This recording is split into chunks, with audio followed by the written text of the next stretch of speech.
If your soul feels restless tonight, you are welcome here. You don't need to carry everything right now, not in this sacred moment. Just breathe gently and let the burdens of today begin to fall away. Here, in this stillness, you are held. The Lord sees your weariness. He knows the questions that have been weighing on your heart, and He is nearer to you than the air you breathe. Let the chaos of the world grow distant, and let your spirit find shelter in His presence. I invite you to press the subscribe button right now. Do not see this as a mere technical step, but as a gesture of faith, a gentle whisper to the Lord, Lord, I open my heart. Come and protect my spirit and watch over my sleep. By choosing to walk with divine rest, you are allowing His word to envelop your room and soothe your mind every single night. Do not let tomorrow be another night of restless anxiety. Subscribe now.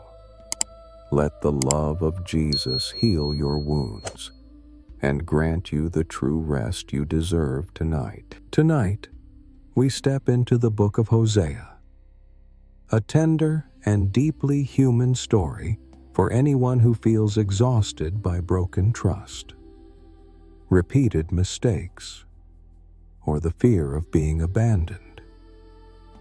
If you have been lying awake replaying past regrets, wondering if you have wandered too far, or feeling unworthy of love after disappointment, this book is meant for you. Hosea speaks to the heart that feels torn between hope and pain, gently reminding us that God's love does not walk away when we falter. It is written for moments when the soul feels fragile and unsure of where it belongs. It opens in a season of betrayal and heartbreak, where love is tested and faith feels strained.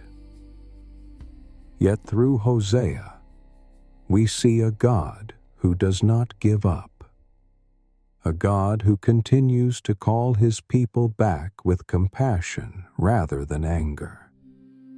As you listen tonight, allow this story to quiet the inner accusations and restless thoughts that keep you awake.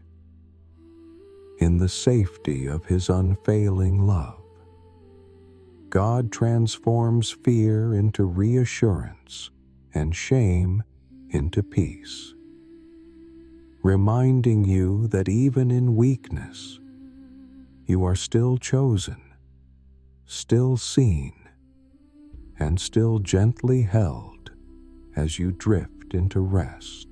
Chapter 1. Love betrayed but not abandoned. Breathe slowly with me now, beloved. Let each breath be gentle and unhurried, like the soft rhythm of waves against a peaceful shore. We are about to hear something that might at first seem strange, even troubling.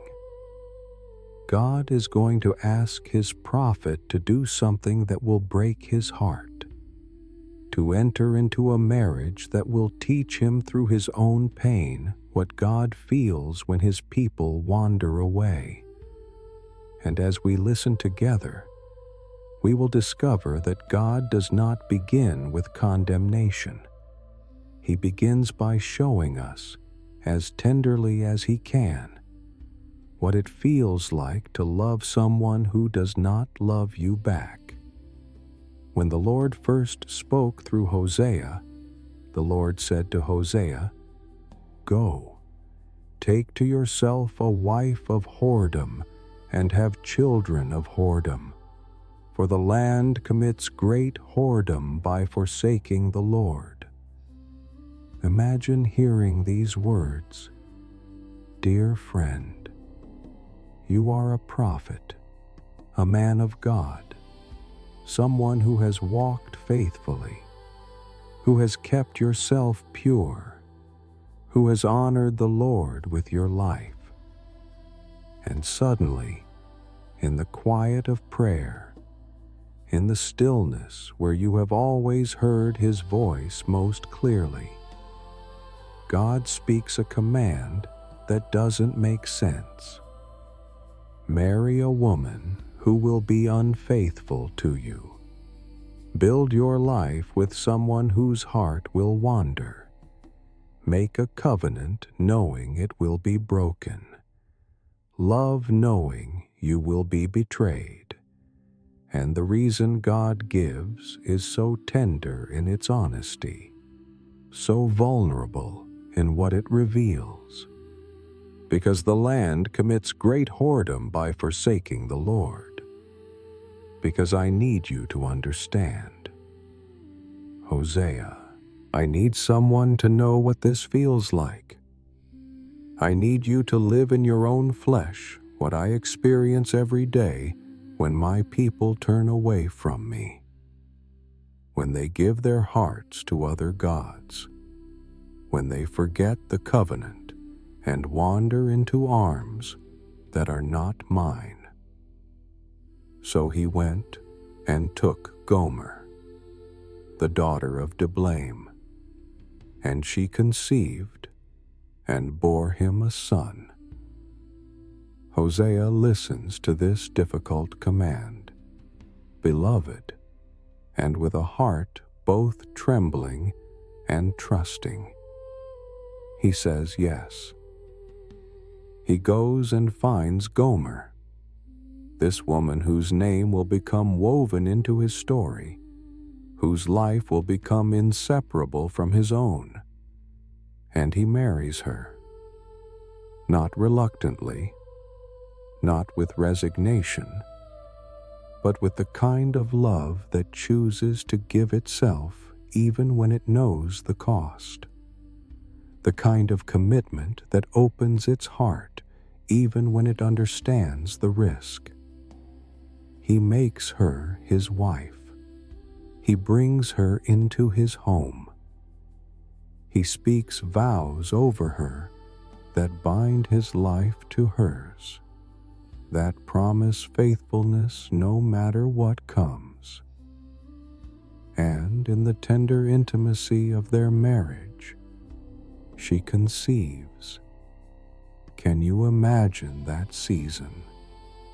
Dear friend, the hope rising in Hosea's heart as he watches new life growing within her. The dreams he must have dreamed as he prepared to become a father. The joy mixed with the weight of knowing that even this child, this precious gift, will carry a name that speaks of something larger than their small family. And when the baby is born, when Hosea holds his son for the first time, feeling the tiny warmth of him, counting his fingers, marveling at the miracle of this new life, God speaks again.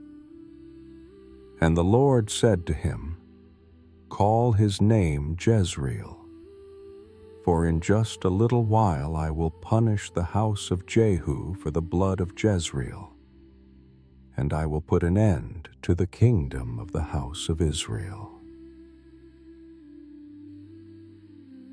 Jezreel, beloved. A name that sounds beautiful when you say it, that rolls off the tongue with a gentle rhythm, but a name that means God scatters, that carries within it the weight of judgment coming, of a kingdom that will be broken apart like seeds thrown to the wind. Every time Hosea calls his son to dinner, every time he tucks him into bed, Every time he speaks that name with tenderness over the child he loves, he is also speaking prophecy. He is remembering what is coming. He is holding both love and grief in the same breath, both the joy of fatherhood and the sorrow of knowing that his son's very existence is a warning to a nation that has forgotten how to listen. Can you feel the complexity of that? Dear friend, to love someone so much, and yet to know that their name speaks of scattering, that when you introduce them to neighbors, you are also declaring God's intention to break apart what seemed permanent, to shake what seemed secure. Hosea does not stop loving his son because of his name. He does not hold him at arm's length or wish he had never been born. He simply carries both things at once, the way God carries both love and heartbreak when he looks at us, the way heaven holds both delight in who we are and grief over what we have become. She conceived again and bore a daughter, and the Lord said to him, "Call her name No Mercy, for I will no more have mercy on the house of Israel, to forgive them at all." Time passes. Beloved, Gomer conceives again. Another child grows within her, another life waiting to be born. And when the baby comes, when Hosea holds this tiny daughter, this precious girl who will carry his name and his love, God speaks once more. Call her Lo Ruhama. Call her No Mercy. Not because she herself is without mercy, not because there is anything unlovely about her, but because her name must tell the story of what happens when God's patience finally reaches its limit, when love has been spurned so many times that even infinite mercy must, for a season, withdraw. Can you imagine what it must have been like for this little girl? Dear friend, growing up with a name that meant no mercy. When other children asked what she was called, when teachers spoke her name in class, when relatives greeted her at family gatherings, she had to answer with words that declared God's compassion withdrawn, that announced love's limit reached. And yet, Hosea loved her. Oh, how he must have loved her, held her when she cried, comforted her when her name brought confusion or sorrow, whispered to her in the night that she was precious, that she was wanted, that the meaning of her name was about something larger than herself. When she had weaned no mercy, she conceived and bore a son. And the Lord said, "Call his name not my people, for you are not my people, and I am not your God." And then comes a third child, beloved, another son, another baby cradled in Hosea's arms, another life beginning in this household where love and prophecy are so painfully intertwined. And the name God gives is the most devastating of all. Lo-Ami, not my people. The relationship severed, the covenant broken. You are not mine, and I am not yours. The bond that defined everything. The connection that gave identity and belonging and security. Torn apart by unfaithfulness so persistent that even God must, for a time, let go. 3 children, dear friend, 3 names, scattered, no mercy, not my people. Hosea's household becomes a living parable. Every meal around the table a reminder of what is coming. Every bedtime prayer spoken over these precious ones, a pronouncement of judgment alongside a whisper of love. And through it all, Hosea learns in his own body, in his own father's heart, what God experiences when his people wander. Let your breathing slow even more now, beloved, as we sit with the tenderness and the sorrow of what is happening here. God is not hiding his pain. He is not pretending that betrayal doesn't wound him. He is not saying that unfaithfulness is acceptable or that broken covenant doesn't matter. He is being completely, vulnerably honest about what it costs him when we turn away, about how deeply it hurts when we give our hearts to other lovers, about the grief that fills his heart when we forget who we belong to. And why would he show us this? Dear one, why would he ask Hosea to live through this heartbreak, to carry these painful names, to feel in his own marriage and family the weight of Israel's betrayal? Not to be cruel, not to make us feel guilty, but to help us understand that our wandering is not just breaking rules, it is breaking a heart. That when we turn away from God, we are not just violating commandments, we are wounding the one who loves us most. That unfaithfulness is not primarily a legal problem, but a relational one.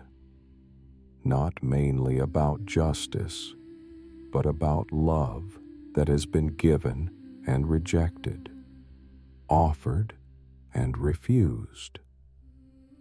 And if we can feel even a little of what Hosea felt when Gomer wandered, if we can imagine even a fraction of the pain these names carried, then perhaps we can begin to understand what our wandering costs the heart of God. Not so that we drown in shame, beloved, but so that we might turn around and come home. Not so that we despair of ever being loved again, but so that we might see how precious we are to the one whose heart breaks when we leave, whose love continues even when we betray it, whose arms remain open even when we have run into the arms of 1,000 other lovers. These names are warnings. Yes, scattered, no mercy, not my people. But they are warnings spoken by a voice thick with grief, pronounced by a heart that does not want to scatter, does not want to withdraw mercy, does not want to say, "Not my people." They are the last words of love trying desperately to wake the beloved before she wanders so far that the way home becomes impossible to find. And even in the speaking of them, even in the honest naming of what betrayal has caused, there is hope, because God could have simply acted without warning.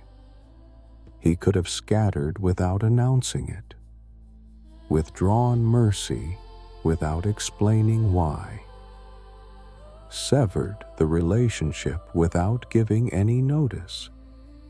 But instead, He tells us, He shows us through Hosea's life. He names what is coming so that we might hear and turn back before it is too late.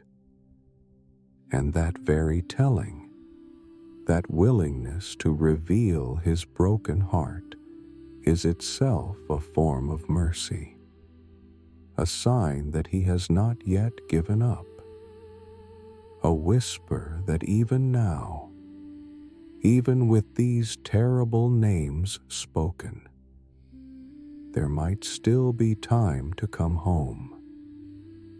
Let your shoulders drop even lower now, beloved. Feel any remaining tension flowing out like water, gentle and complete. God has shown us through Hosea's marriage what betrayed love feels like. He has named the pain through children whose very names cry out warning. And now, in words that are both heartbreaking and beautiful, He is going to speak directly to the unfaithful beloved, to Israel who has wandered, to us who have given our hearts to other lovers. And what we will hear is not primarily anger, though there is grief, not mainly condemnation, though there is honesty about what has been done. But underneath it all, woven through every word, the relentless ache of love that will not let go.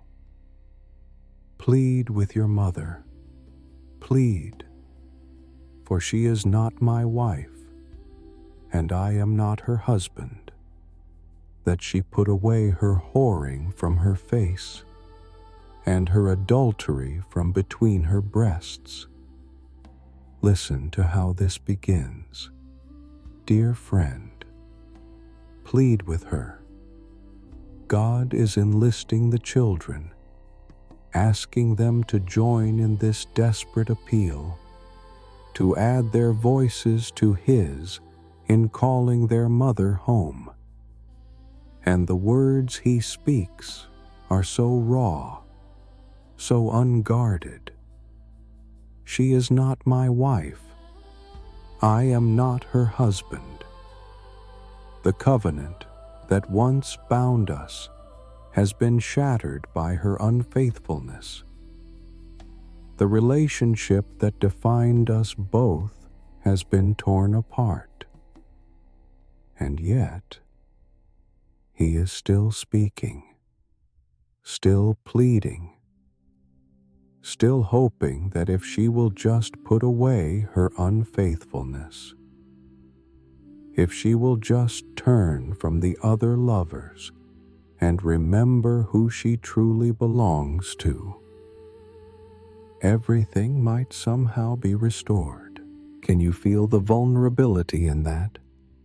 Beloved, to admit that the relationship is broken while simultaneously pleading for it to be mended, to say, "You are not mine," while desperately wishing you were, to acknowledge the betrayal while still hoping for reconciliation.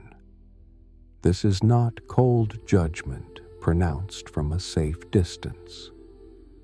This is the raw cry of a heart that has been wounded but cannot stop loving, that has been betrayed but cannot give up hope. Lest I strip her naked and make her as in the day she was born, and make her like a wilderness, and make her like a parched land, and kill her with thirst. There are consequences if she does not return. Dear friend, God is being honest about that. If she insists on continuing in her unfaithfulness, if she refuses every plea to come home, then He will have to strip away everything she has been using to sustain her adultery. Will have to remove the gifts she has been giving to other lovers. Will have to let her experience the emptiness and thirst that come from trusting in what cannot satisfy. Not because He wants her to suffer, but because sometimes the only way love can break through is by removing everything that is enabling the beloved to continue in what is destroying her. But even as He speaks of these necessary consequences, listen to where his heart wants to go. For their mother has played the whore. She who conceived them has acted shamefully. For she said, I will go after my lovers, who give me my bread and my water, my wool and my flax, my oil and my drink. She has credited other lovers with providing what God gave her.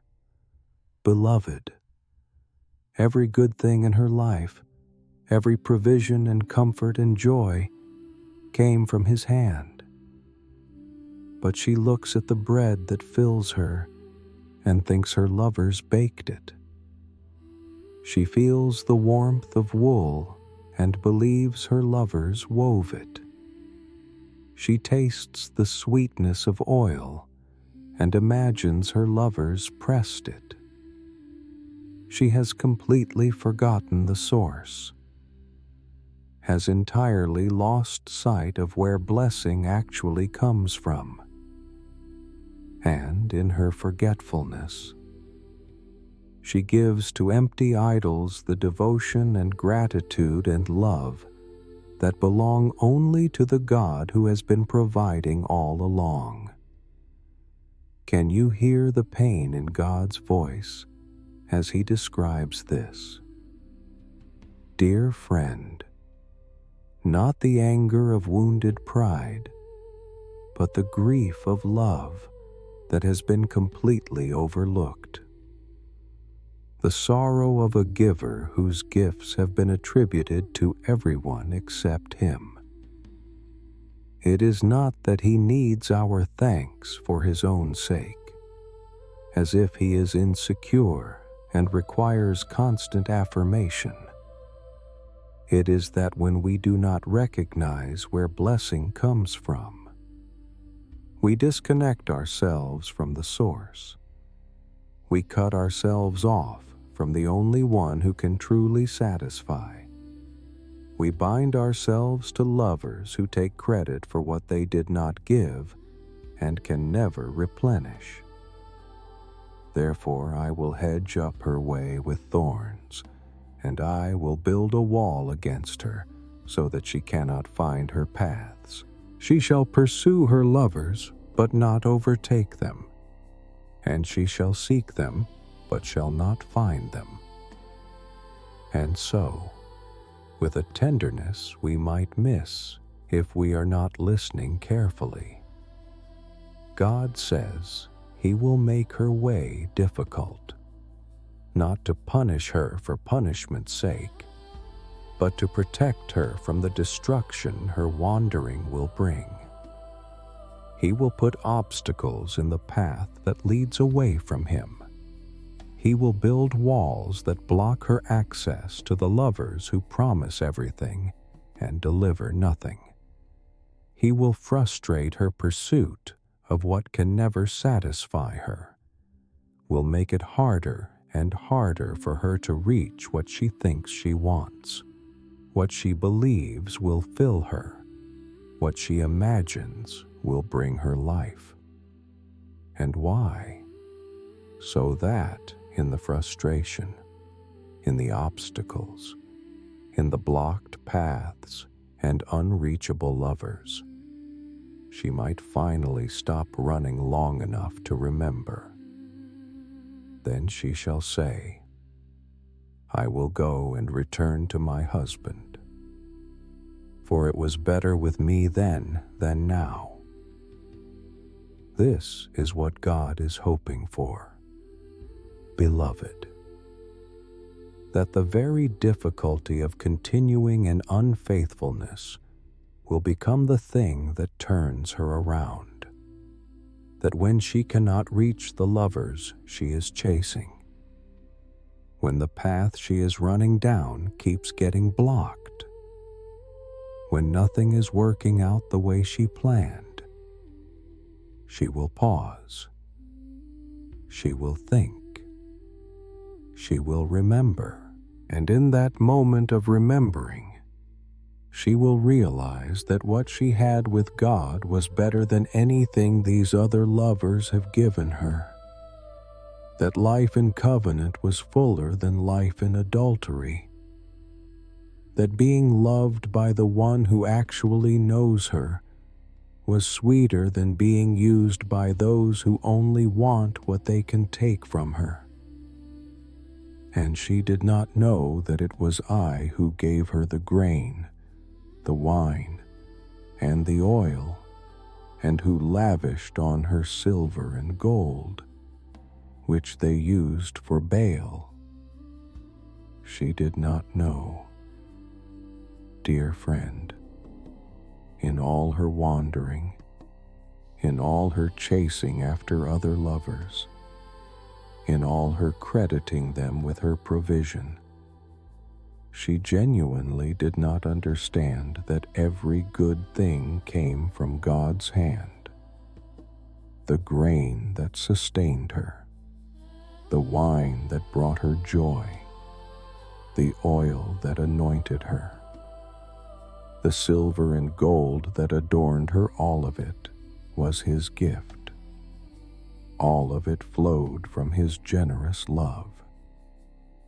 And she took those very gifts and used them to worship false gods, melted down the gold He gave her and fashioned it into idols, poured out the wine He provided as an offering to Baal.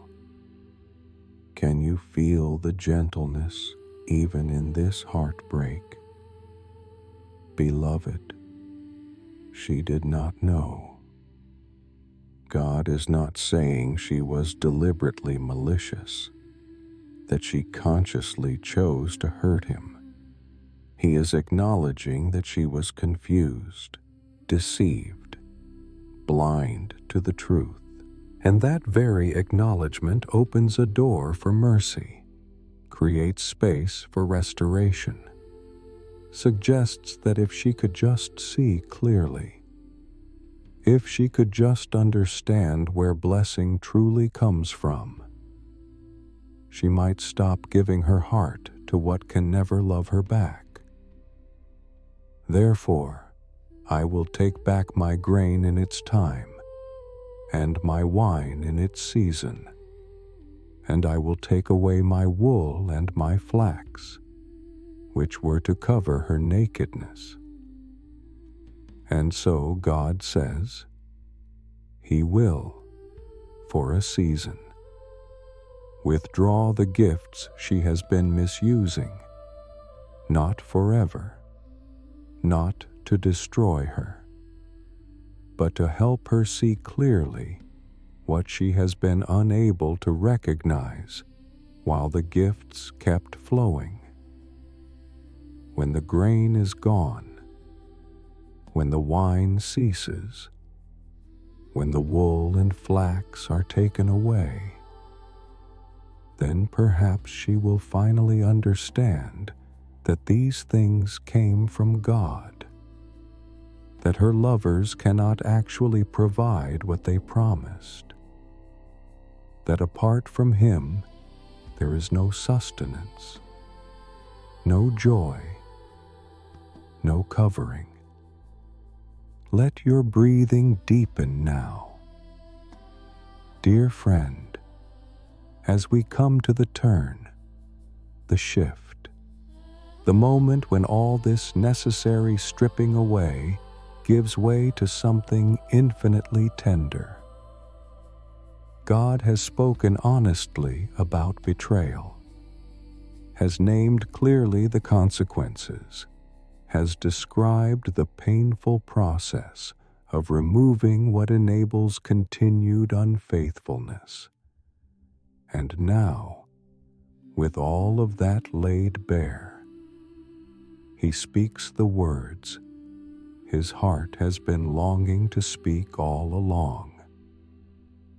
Therefore, behold, I will allure her, and bring her into the wilderness, and speak tenderly to her. Therefore, because of everything that has just been said, because she has wandered and forgotten, because she has credited other lovers, because she has used his gifts to worship false gods. Therefore, not condemnation, but allurement. Therefore, not abandonment, but drawing near. Therefore, not harsh judgment, but tender words spoken in the wilderness. I will allure her, beloved. Do you hear the beauty in that word, allure? Entice, woo, draw by attraction rather than force, by beauty rather than demand, by love that makes itself irresistible rather than power that compels. After everything she has done, after all the betrayal and wandering and unfaithfulness, God is not going to drag her back against her will. He is going to make himself so attractive, so winsome, so clearly the answer to every longing in her heart, that she cannot help but turn toward him and bring her into the wilderness, away from the noise of the lovers who shout their empty promises, away from the distractions of the idols that glitter but cannot save, away from everything that has been competing for her attention and affection, into the quiet place, the empty place, the place where there is nothing between them anymore, where all the voices that have been drowning out his whisper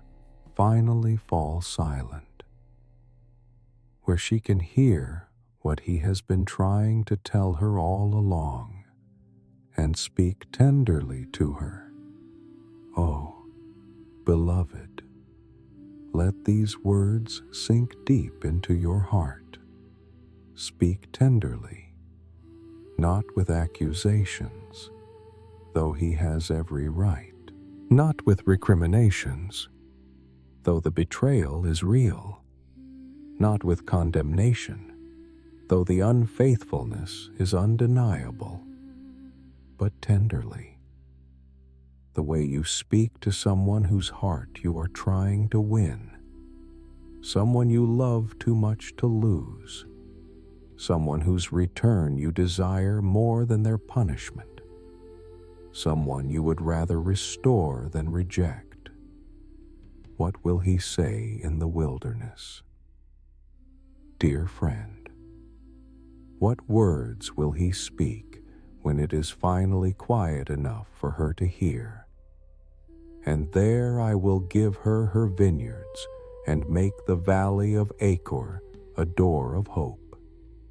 And there she shall answer as in the days of her youth, as at the time when she came up out of the land of Egypt.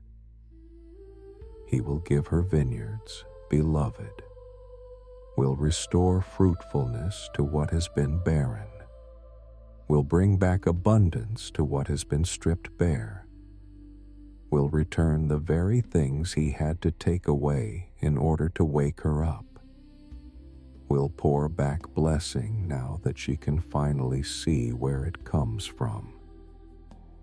And he will transform the valley of Achor, the valley of trouble, the place named for Achan's sin and the consequences it brought, into a door of hope. Will take what speaks of judgment and make it an entrance into restoration. Will turn the very place of discipline into the threshold of new beginning.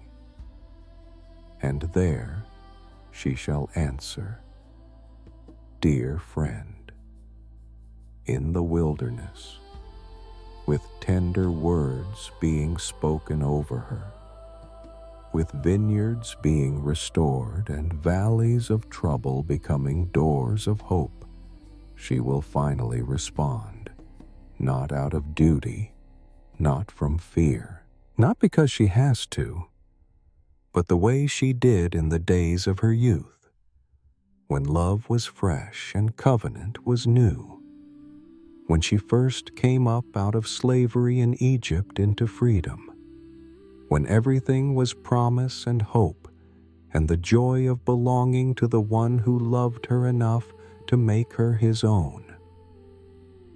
And in that day, declares the Lord, you will call me my husband, and no longer will you call me my Baal. She will call him husband again, beloved, not master, not Baal, which means owner, Lord, the one who possesses and controls, but husband, beloved, the one chosen freely, loved willingly, cleaved to with joy rather than fear. The relationship will be restored not to servitude, but to intimacy, not to obligation, but to delight, not to ownership, but to mutual belonging rooted in love. For I will remove the names of the Baals from her mouth, and they shall be remembered no more. And all the other lovers, all the false gods, all the empty promises and hollow idols, their names will be forgotten. Not because she is forced to stop speaking them, but because she no longer wants to. Because in the presence of the one who truly loves her, she cannot remember why she ever thought those other lovers were attractive. Because real satisfaction makes counterfeits lose their appeal. And here, beloved, as your body settles deeper into rest, as your breathing becomes slow and peaceful, let God's promise to allure you into the wilderness and speak tenderly, speak healing into every place where you have wandered, every area where you have given your heart to other lovers, every moment when you have credited anyone or anything except Him with the good things in your life. He is not waiting in the wilderness to condemn you, dear one. He is preparing to speak tenderly. He is not dragging you back against your will, but making Himself so beautiful, so clearly the answer to everything your heart has been seeking in all the wrong places, that you cannot help but turn toward Him. And when you do, when you finally come into the quiet where you can hear His voice, when all the noise of other lovers finally fades away, you will discover that what He wants to give you is not shame, but restoration, not punishment, but vineyards. Not a valley of trouble that stays troubled, but a valley transformed into a doorway of hope. Now, let your body become completely still. Dear friend, let every muscle soften and release. We have heard God's tender words in the wilderness, have listened to His promise to allure and restore, and now we are going to witness something that will show us once and for all what redemptive love looks like when it goes after the beloved who has wandered away. Not just in God's words to Israel, but in Hosea's own lived experience, in his own body, in his own breaking and redeeming heart. And the Lord said to me, "Go again. Love a woman who is loved by another man and is an adulteress, even as the Lord loves the children of Israel, though they turn to other gods and love cakes of raisins. Go again, beloved." Can you hear the weight of those two words? Not go the first time. When the command was difficult, but Gomer was still there, still available, still his wife, even if destined to wander. But go again, after she has left, after she has chosen other lovers, after she has abandoned the covenant and given herself to men who did not cherish her, who used her and discarded her, who took what they wanted and left her with nothing. Go again. Find her. Love her still. And the reason God gives is so tender in its honesty, so vulnerable in what it reveals about His own heart. Even as the Lord loves the children of Israel, though they turn to other gods and love cakes of raisins, I am asking you to do what I am doing. Hosea, I am asking you to love the way I love, persistently, redemptively, without giving up even when every reason to give up is staring you in the face. Because my people have turned to other gods, have chosen empty pleasures symbolized by cakes of raisins, have wandered into arms that cannot hold them, and I am going after them anyway. So I bought her for 15 shekels of silver and a homer and a lethech of barley. Hosea obeys. Dear friend, he goes and finds Gomer. We are not told the details, but can you imagine the search? Walking through the streets, asking questions, following rumors, until finally he locates her. And when he finds her, she is no longer the woman he married. She is enslaved, sold, owned by those who purchased her for their own purposes. She is worn down by the life she has lived, marked by the choices she has made, reduced to property that can be bought and sold. And Hosea pays the price. Not the full bride price, because she is no longer a bride. Not what you would pay for a wife, but what you pay for a slave. 15 shekels of silver, not even the full 30 that a slave would normally cost. And barley to make up the difference. Grain instead of silver. because perhaps Hosea has given everything else already, has spent himself trying to provide for her, has poured out his resources in a marriage that kept breaking his heart, but he buys her back. Beloved, let that image settle into your soul. He does not leave her there. He does not walk away saying she made her choices and now must live with the consequences. He does not decide that enough is enough, that he has tried and failed, that love has limits and she has exceeded them. He buys her back, pays the price to set her free, redeems her from slavery, brings her home.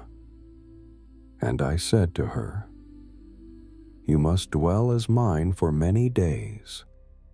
You shall not play the whore, or belong to another man. So will I also be to you." There is such tenderness woven through these words. Dear friend, such patient wisdom in what Hosea requires. You must dwell as mine, not as a slave I have purchased, but as one who belongs to me by covenant, by choice, by love that has pursued you and bought you back and will not let you go. But there will be a time of waiting, a time of healing, a time where you simply remain, simply stay, simply dwell in the safety of belonging without the full restoration of intimacy that requires trust to be rebuilt. You shall not play the whore or belong to another man, not because I am being controlling or harsh, but because your heart needs time to remember what faithfulness feels like, what it means to give yourself to one person and remain given, what covenant looks like when it is kept rather than broken. And so will I also be to you. I will wait with you. I will not demand immediately what can only be restored gradually. I will be patient with the process of your healing, will give you time and space and the security of knowing I am not going anywhere while you learn again how to be loved, how to receive faithfulness, how to trust. Let your breathing slow even more now. Beloved, as we feel the weight of what is happening here, Hosea is not punishing Gomer with this time of waiting. He is protecting the fragile shoots of restoration, giving space for trust to grow back, creating an environment where love can heal what betrayal wounded. There is no anger in his requirement that she dwell as his. There is only the patient wisdom of someone who understands that you cannot rush the rebuilding of what took so long to break, that genuine restoration requires time, that love sometimes expresses itself not in immediate gratification, but in the willingness to wait for something real and lasting to grow. For the children of Israel shall dwell many days without king or prince, without sacrifice or pillar, without ephod or household gods. Israel too will have a time of waiting, dear friend, a time when all the familiar structures are gone, no king to lead them, no prince to guide them, no sacrifice to offer, no pillar to mark sacred space, no ephod for the priest, no household gods to turn to in the night. Everything stripped away, everything silent, everything waiting. And this is not punishment for punishment's sake. Beloved, this is preparation for return. This is the wilderness where God will speak tenderly. This is the space required for hearts to soften, for memories of first love to surface, for the noise of all the other lovers to finally fade away so that the voice of the true beloved can be heard again. Afterward, the children of Israel shall return and seek the Lord their God, and David their king, and they shall come in fear to the Lord and to his goodness in the latter days. Afterward, after the waiting, after the silence, after the stripping away of everything that enabled unfaithfulness and distracted from true love, afterward, they will return. Not because they are forced, not because they have no other choice, but because in the wilderness, in the quiet, in the time of dwelling without all the other lovers, they will remember, and they will seek, and they will come, not in terror, but in reverential awe, in the kind of fear that recognizes how precious is what was almost lost, how beautiful is the goodness they abandoned, how faithful is the love that kept pursuing them even when they kept running away.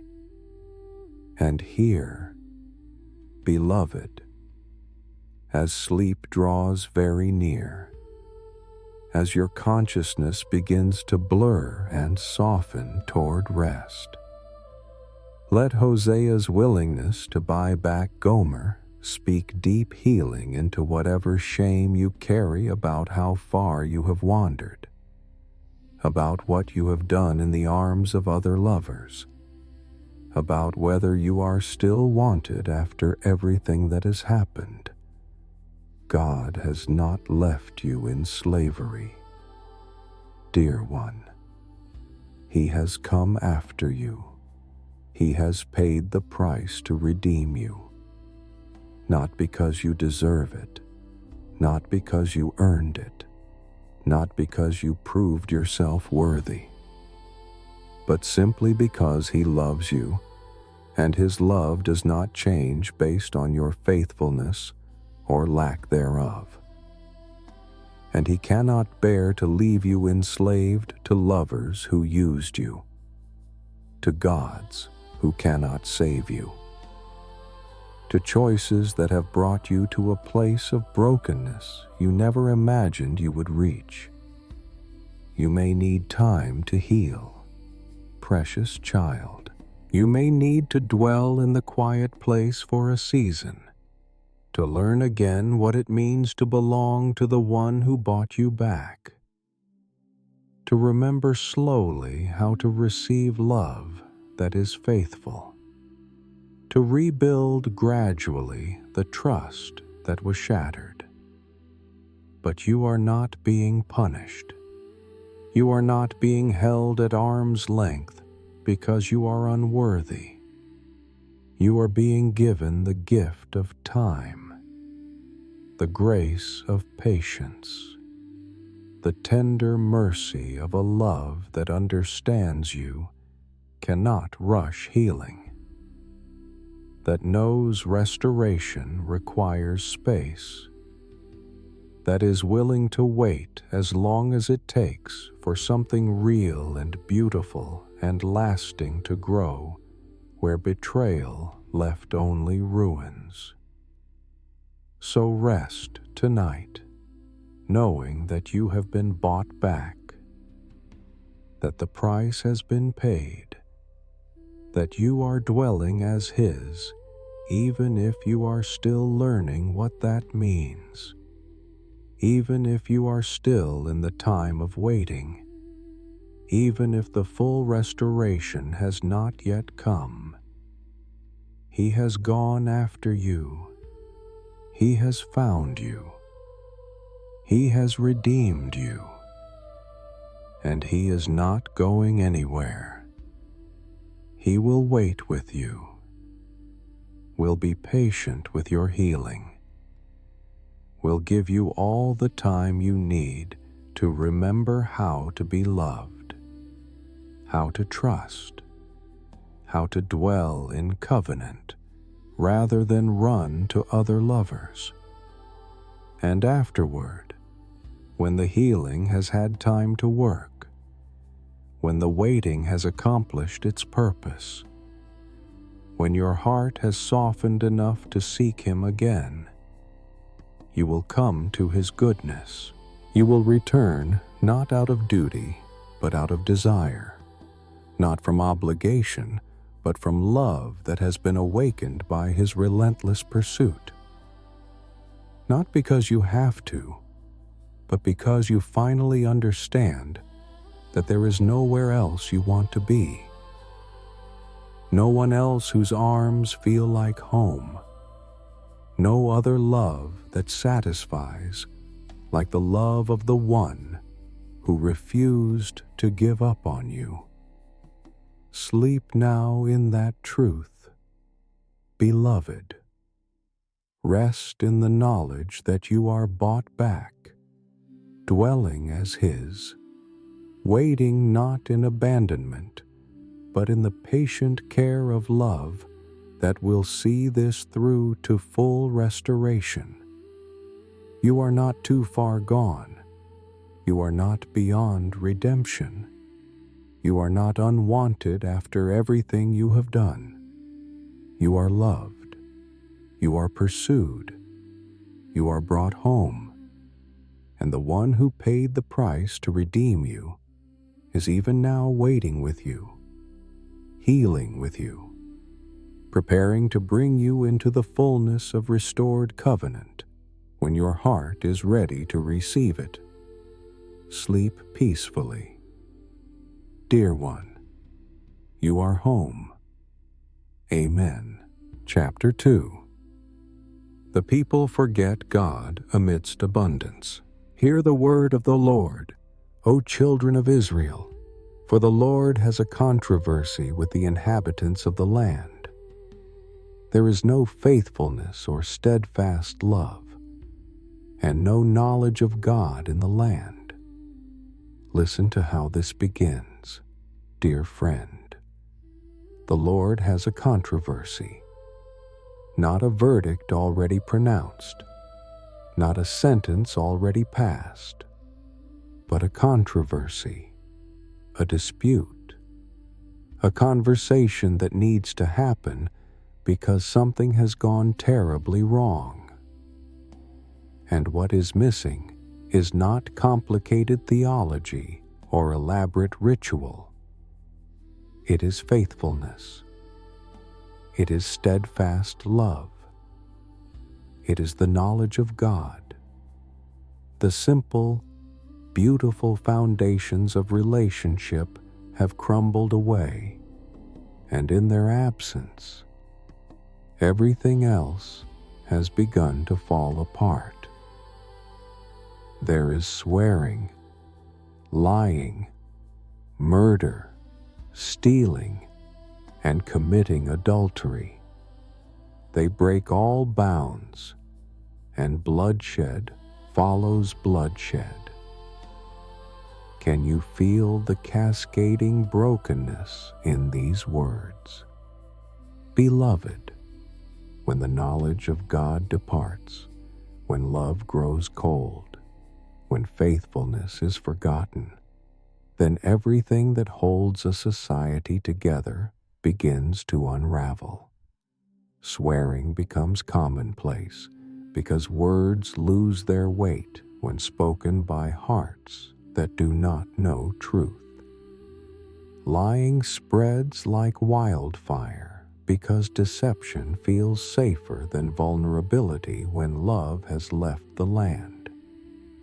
Murder and stealing and adultery flourish because when people forget they are known and loved by God, they begin to use each other rather than cherish each other, to take rather than give, to consume rather than honor. And the phrase, "they break all bounds," speaks of something even deeper. Dear one, it is not just that they commit specific sins, but that they have lost all sense of limitation, all awareness of boundaries that exist not to confine, but to protect, not to restrict, but to create the space where love can grow. When the knowledge of God is gone, there is nothing left to hold back the flood of human brokenness, nothing to say, "this far and no further," nothing to remind the heart that some paths lead to death no matter how attractive they appear. Therefore, the land mourns, and all who dwell in it languish, and also the beasts of the field and the birds of the heavens, and even the fish of the sea are taken away. The whole creation groans, beloved, not just the people, but the land itself, the animals, the birds, the fish. When humanity forgets God, when the knowledge of the one who made all things is lost, then everything suffers. The land mourns because it was made to be tended by people who walked with God, who understood their role as caretakers rather than exploiters, who knew that everything is gift rather than possession.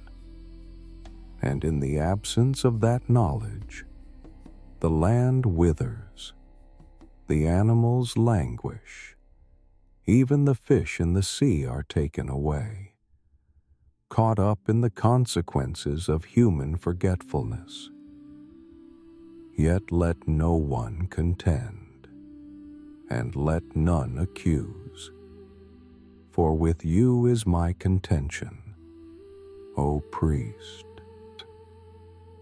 And now God turns to the priests, dear friend, to those who were supposed to keep the knowledge of God alive in the hearts of the people, who were called to be shepherds and teachers and guardians of the covenant. And his words are so personal, so direct. With you is my contention, O priest. Not with the people who have forgotten, but with you who were supposed to help them remember. Not with those who wandered away, but with you who were supposed to guide them home. My people are destroyed for lack of knowledge, because you have rejected knowledge. I reject you from being a priest to me. And since you have forgotten the law of your God, I also will forget your children.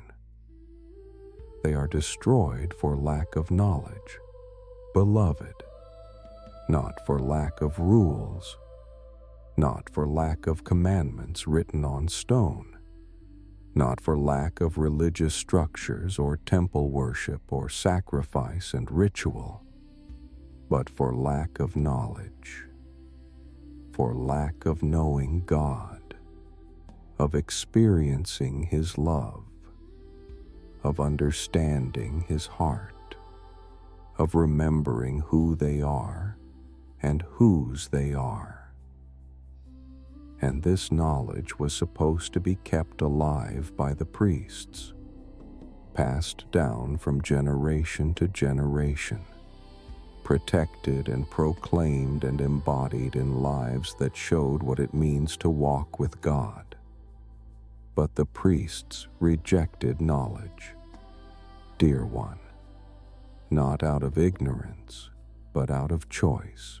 They turned away from the very thing they were called to preserve, forgot the law of their God, not because they never learned it, but because they stopped caring about it, stopped letting it shape their lives, stopped believing it mattered. And in their forgetting, they condemned their children to the same emptiness, the same lostness, the same destruction that comes when the knowledge of God is allowed to die. Let your breathing slow now, beloved, as we feel the tenderness beneath these hard words. God is not angry because the priests failed to perform rituals correctly or because they made mistakes in their teaching. He is heartbroken because they were supposed to be the ones who kept alive the knowledge that saves, who reminded people that they are loved, who showed them the path back to the Father's house. And when the priests themselves forgot, when the shepherds themselves wandered, then the sheep had no one to guide them home. The more they increased, the more they sinned against me. I will change their glory into shame. As they grew more numerous, as they became more successful, as their wealth increased, and their cities expanded and their influence spread, their sin increased alongside it. Not because prosperity itself is evil, dear friend, but because somewhere in the having of everything, they lost the one thing that mattered. They forgot that every blessing came from God's hand, that every good gift was an expression of His love, that abundance was meant to deepen gratitude rather than breed forgetfulness. And God says He will change their glory into shame, not to humiliate them, but to help them see what they have become, to strip away the false glory they have been chasing so that underneath it they might rediscover the true glory of being known and loved by Him. Sometimes, beloved, shame is not punishment, but revelation. Not condemnation, but the painful gift of seeing clearly what we have been too comfortable to notice. They feed on the sin of my people. They are greedy for their iniquity. The priests have become complicit. Dear one, they feed on the sin of the people, benefit from their brokenness, grow fat on the very thing that is destroying the ones they were called to serve. And they are greedy for iniquity, wanting more of what brings them comfort and status, even as it leads the people further from God. This is perhaps the saddest corruption of all, when those called to be healers become infected themselves, when shepherds begin to feed on the sheep rather than feed the sheep, when guides lose their way and then profit from the lostness of those who trusted them to know the path. And it shall be like people, like priest. I will punish them for their ways and repay them for their deeds. There is no special exemption. Beloved, the priests will be treated like the people because they have become like the people. They will face the same consequences because they have walked the same path. Not because God is harsh or unforgiving, but because when those who were supposed to be different choose instead to be the same. When those called to be light hide their lamps under baskets, then they cannot expect to be protected from the darkness they helped to create. They shall eat, but not be satisfied. They shall play the whore, but not multiply, because they have forsaken the Lord to cherish whoredom, wine, and new wine, which take away the understanding. Can you hear the emptiness in these words? Dear friend, they will eat, but not be satisfied. They will consume and consume and consume, but the hunger will remain.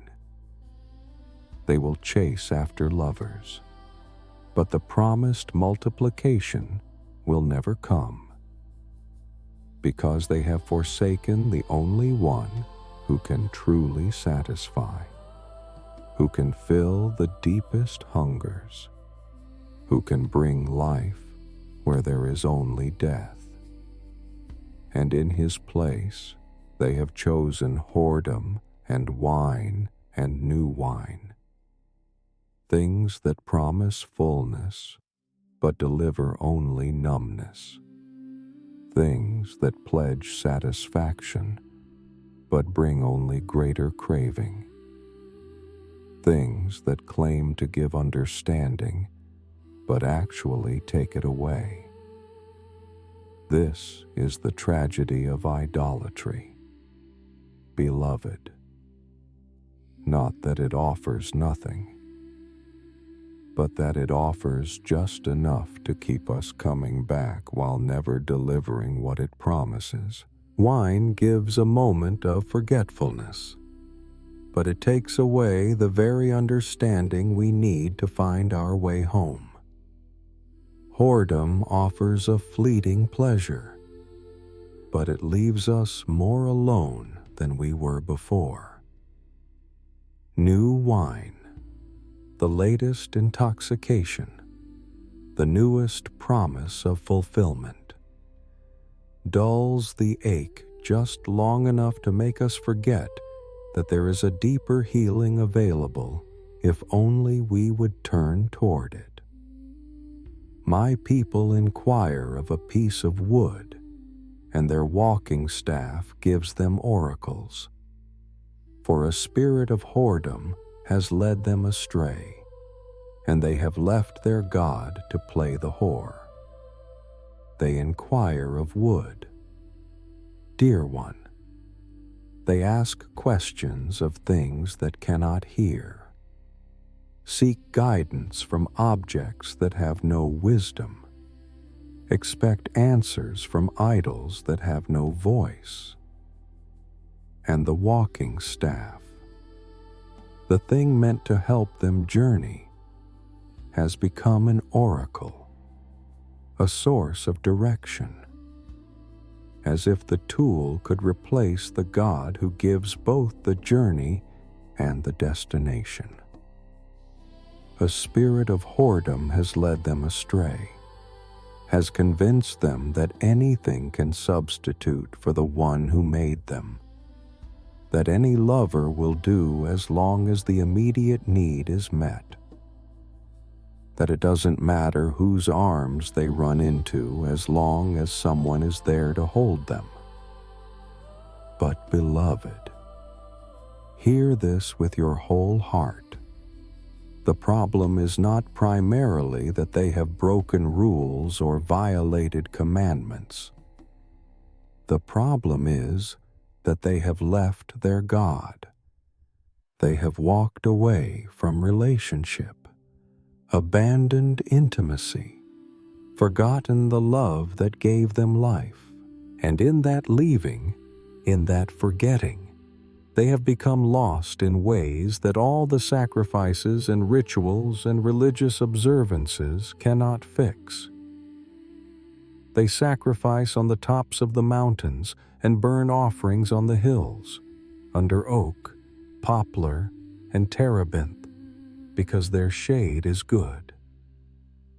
They choose the high places, dear friend, the locations that feel spiritual, that seem close to heaven, that offer beautiful views and pleasant shade. But they have confused the setting with the relationship, the atmosphere with the reality, the feeling of transcendence with the actual presence of God. Under oak and poplar and terebinth they worship, drawn by the shade, by the comfort, by the aesthetic appeal. But they worship false gods in these places, offering to idols what belongs only to the Lord, giving their hearts to spirits that cannot love them back. How often do we do the same? Beloved, how often do we seek God in beautiful settings while our hearts remain far from Him? How often do we confuse spiritual feelings with actual relationship, transcendent moments with lasting transformation? The shade is good, yes. The mountains are beautiful. The hills offer perspective. But none of these things can substitute for the knowledge of God, for walking with Him, for allowing His love to shape every moment of our lives. Therefore your daughters play the whore, and your brides commit adultery. I will not punish your daughters when they play the whore, nor your brides when they commit adultery, for the men themselves go aside with prostitutes and sacrifice with cult prostitutes, and a people without understanding shall come to ruin.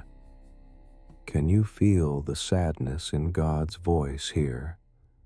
Dear one, the daughters are playing the whore, the brides are committing adultery, and God says He will not punish them. Not because the sin doesn't matter, not because the brokenness isn't real, but because they are simply following the example set by their fathers and husbands, simply living out what they have been taught by leaders who themselves have no understanding. The men go aside with prostitutes, sacrifice with cult prostitutes, mix their worship with sexual immorality until the distinction between sacred and profane has completely disappeared. And a people without understanding shall come to ruin, not because God desires their ruin, beloved, not because He is eager to see them fall, but because understanding is what protects us from the paths that lead to death. Understanding, the knowledge of God, the awareness of who He is and who we are in relation to Him. This is what keeps us from the choices that destroy us. And when that understanding is lost, when the knowledge of God departs from the land, then ruin becomes inevitable not as punishment, but as consequence, not as divine vengeance, but as the natural outcome of walking in darkness. Let your shoulders drop now, dear friend. Let any tension flow out like water. These are hard words to hear, painful truths to face. But listen underneath them for the heart of the Father who speaks. He is not listing their failures because He enjoys their shame. He is naming what has gone wrong because naming is the first step toward healing. because we cannot turn from what we refuse to see. Because love sometimes requires honesty that feels harsh in the moment, but opens a path toward restoration. The problem, beloved, as this gentle priest would tell you in the quiet of evening, is not that Israel lacked laws or rules or religious instruction. They had all of that in abundance. The problem is that they lacked love, lacked the living knowledge of God that transforms hearts rather than simply constraining behavior. They knew about God, perhaps, could recite His commandments, could perform the required rituals, but they did not know Him, did not love Him, did not let His love shape the way they lived. And so they filled the God-shaped emptiness in their hearts with everything else, with false worship on high places, with wine and whoredom, with wood and stone and idols that glittered but could not save, with success and prosperity and the multiplication of everything except what mattered. They had houses and vineyards and cities and wealth. They had religious systems and priesthoods and temples and sacrifices. They had everything except the knowledge of God, everything except the love that gives life, everything except the relationship that makes sense of all the other things. Hear this. O priests, pay attention. O house of Israel, give ear. O house of the King, for the judgment is for you. For you have been a snare at Mizpah, and a net spread upon Tabor. God calls out to the leaders now, beloved, to the priests and the house of Israel and the house of the King.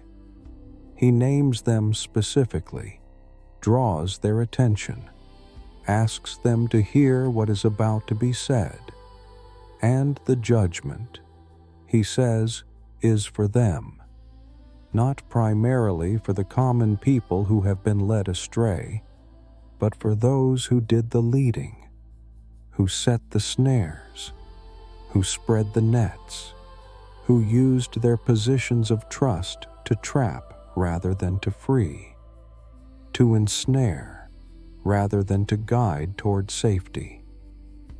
At Mizpah and Tabor, at the places that should have been sanctuaries, they have become hunters of souls.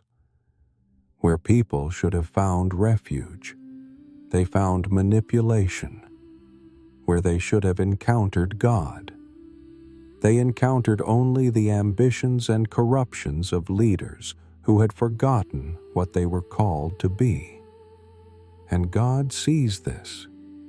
Beloved, He sees when shepherds become wolves, when priests become predators, when those entrusted with care use that trust to harm. And the revolters have gone deep into slaughter.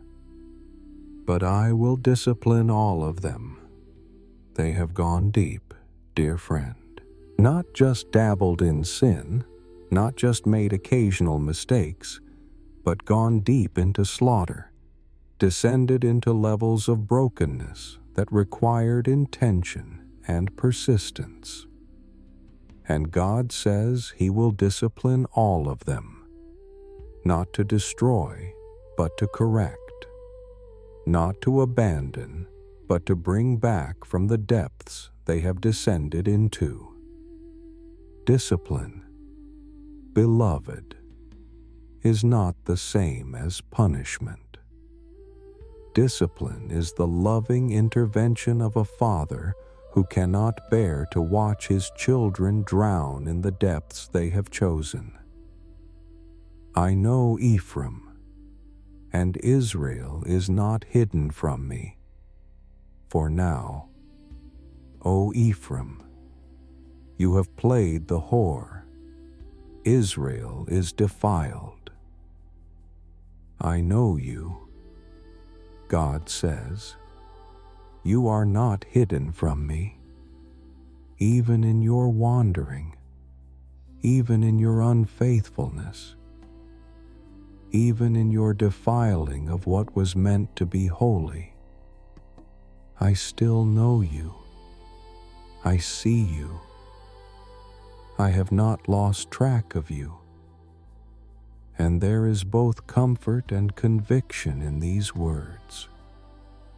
Dear one, comfort, because we are never so lost that God cannot find us, never so far gone that He loses sight of where we are. But conviction, because we cannot hide our sin from the one who knows us completely, cannot pretend we are fine when we are defiled, cannot maintain the fiction of faithfulness when we have been playing the whore. Their deeds do not permit them to return to their God, for the spirit of whoredom is within them, and they know not the Lord. This is one of the saddest verses in all of Scripture.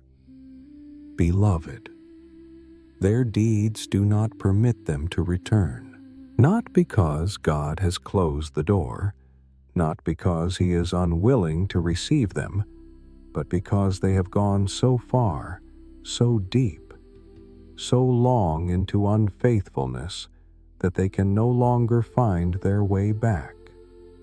The spirit of whoredom is within them now, has become part of who they are, shapes how they see and think and choose, and they know not the Lord. They have forgotten Him so completely that they no longer recognize His voice when He calls, no longer remember what it felt like to walk with Him. But listen, dear friend, listen carefully.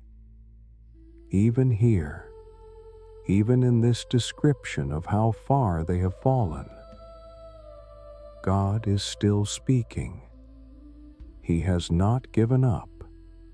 He has not walked away. He is describing their condition not to shame them, but to help them understand why they feel so lost, why the way home seems impossible to find. Because sometimes we need to hear how deep the pit is before we can cry out for someone to pull us up. The pride of Israel testifies to His face. Israel and Ephraim shall stumble in his guilt. Judah also shall stumble with them. Pride, beloved, testifies to their faces. It is visible, undeniable, written across their expressions and embodied in their choices. And this pride is what makes them stumble, what keeps them from seeing their need, what prevents them from crying out for help. Because pride tells us we can fix ourselves, that we don't need rescue, that admitting our brokenness is weakness rather than the first step toward healing. And so they stumble, all of them. Israel and Ephraim and even Judah, who should have learned from watching their brothers fall. With their flocks and herds, they shall go to seek the Lord, but they will not find Him. He has withdrawn from them. They will try to find Him, dear friend, but with the wrong things. They will bring their flocks and herds, their offerings and sacrifices, their religious observances and rituals. They will do all the external things, perform all the required actions, give all the appropriate gifts, but they will not find him. Not because he has hidden himself completely, not because he delights in being unfindable, but because he has withdrawn from them, has pulled back, has let them experience the emptiness of trying to reach him while their hearts remain far away. This withdrawal, beloved, is not cruelty. It is mercy of a different kind. Sometimes God withdraws his felt presence, not because he has stopped loving us, but because we need to feel the emptiness where he used to be. Need to recognize that all our religious activity cannot substitute for actual relationship. Need to discover that flocks and herds and sacrifices mean nothing if the heart is not truly seeking him. They have dealt faithlessly with the Lord, for they have borne alien children. Now the new moon shall devour them with their fields. Alien children, dear one, children born of unfaithfulness, raised without the knowledge of God, taught to worship at the high places rather than in the temple, shaped by the spirit of whoredom rather than by covenant love. And now the new moon shall devour them. The very religious festivals they observe will become occasions of judgment rather than blessing, because they have been emptied of meaning, performed without heart, celebrated without understanding. Blow the horn in Gibeah, the trumpet in Ramah. Sound the alarm at Beth-aven. We follow you, O Benjamin. The alarm is being sounded, beloved, not to frighten, but to warn, not to condemn, but to wake up those who are sleeping through their own destruction. Blow the horn, sound the trumpet. Let everyone hear that danger is coming, that consequences are approaching, that the time to turn back is running out. And there is urgency in these words. Dear friend, but also hope. Because if there is still time to sound an alarm, if there are still trumpets being blown and horns calling out warning, then there is still time to respond. Still possibility of turning around before it is too late. Ephraim shall become a desolation in the day of punishment. Among the tribes of Israel I make known what is sure. What is coming is sure. Beloved, not uncertain, not maybe, not dependent on whether God is in a good mood or a bad mood. The consequences of persistent unfaithfulness are sure, certain, inevitable. Ephraim shall become a desolation. But even in this certainty, God is being merciful. He is making it known ahead of time, giving warning, announcing what is sure, so that those who hear might turn, might repent, might come home before the desolation arrives. The princes of Judah have become like those who move the landmark. Upon them I will pour out my wrath like water. The landmarks, dear friend, were sacred boundaries that protected inheritance. that kept families secure in their land, that maintained order and justice. And the princes have moved them, have violated what was meant to be inviolable, have taken what belonged to others and claimed it as their own. This is leadership corrupted at its core. Power used to exploit rather than protect. Authority exercised for personal gain rather than for the good of those being led. And God's wrath will be poured out like water, not in small drops, not in measured amounts, but like water, abundant, overwhelming, unstoppable, not because God is vindictive, beloved, but because when justice is perverted, when the vulnerable are exploited, when leaders use their power to harm rather than heal, then love must respond with force enough to stop the harm, with intervention strong enough to protect those who cannot protect themselves. Ephraim is oppressed, crushed in judgment, because he was determined to go after filth. He was determined. Dear one, this was not accidental wandering, but deliberate choice.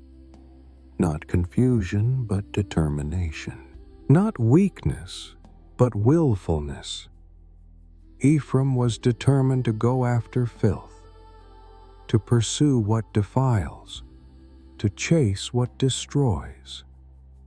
And now he is oppressed, crushed in judgment, experiencing the natural consequences of determinedly choosing death over life, corruption over purity, filth over holiness. But I am like a moth to Ephraim, and like dry rot to the house of Judah. God becomes like a moth, beloved, slowly eating away at their garments, quietly destroying what seems strong, like dry rot, invisibly weakening what appears solid, until suddenly it collapses under its own weight.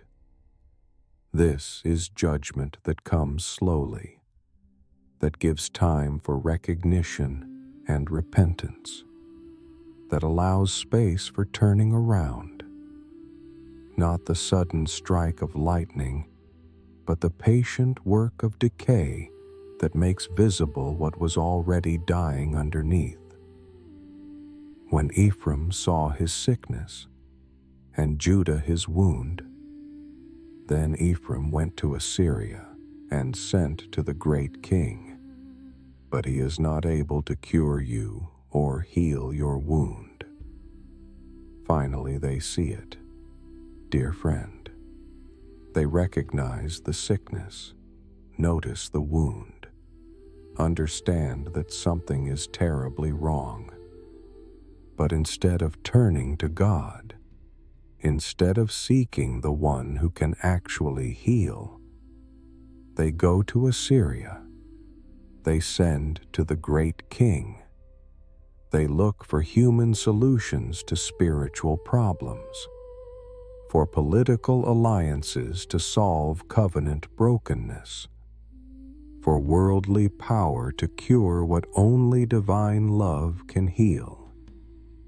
And God says plainly he is not able to cure you. The great king, the political alliance, the human solution, none of it is able to heal your wound. Not because the king is weak or the alliance is poorly made, but because the wound is spiritual. The sickness is relational. The problem is that you have forgotten God, and no amount of human cleverness or power can substitute for that loss. For I will be like a lion to Ephraim, and like a young lion to the house of Judah. I, even I, will tear and go away. I will carry off, and no one shall rescue.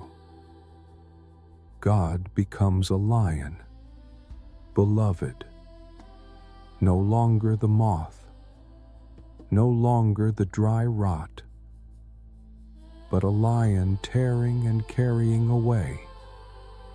And he says, I, even I, with such emphasis, such force, such determination. Not Assyria, not Babylon, not some foreign nation or natural disaster. I, even I, will do this. Because if the patient warnings have not worked, if the slow decay has not brought recognition, if the sending to false helpers has not revealed their powerlessness, then love must act more dramatically to save what is being lost.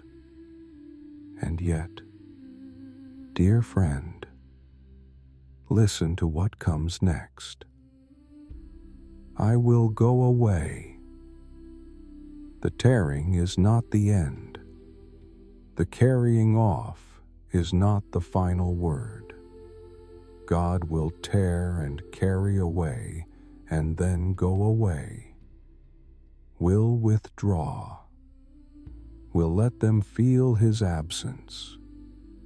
Will allow them to experience what it is like when he is not there. I will return again to my place until they acknowledge their guilt and seek my face, and in their distress earnestly seek me. He will return to his place. Beloved, will wait. Will give them space to feel the consequences, to acknowledge their guilt, to seek his face, until, he says, until they acknowledge, until they seek, until in their distress they earnestly, desperately, with their whole hearts seek him. This withdrawal is not abandonment, but invitation. Not rejection, but a kind of severe mercy that creates the emptiness necessary for them to finally recognize their need. Let your breathing deepen now. Dear one, as we feel the weight of this chapter, God is describing a spiritual sickness that runs so deep it cannot be healed by human means. A wound that all the kings and alliances and political solutions cannot cure.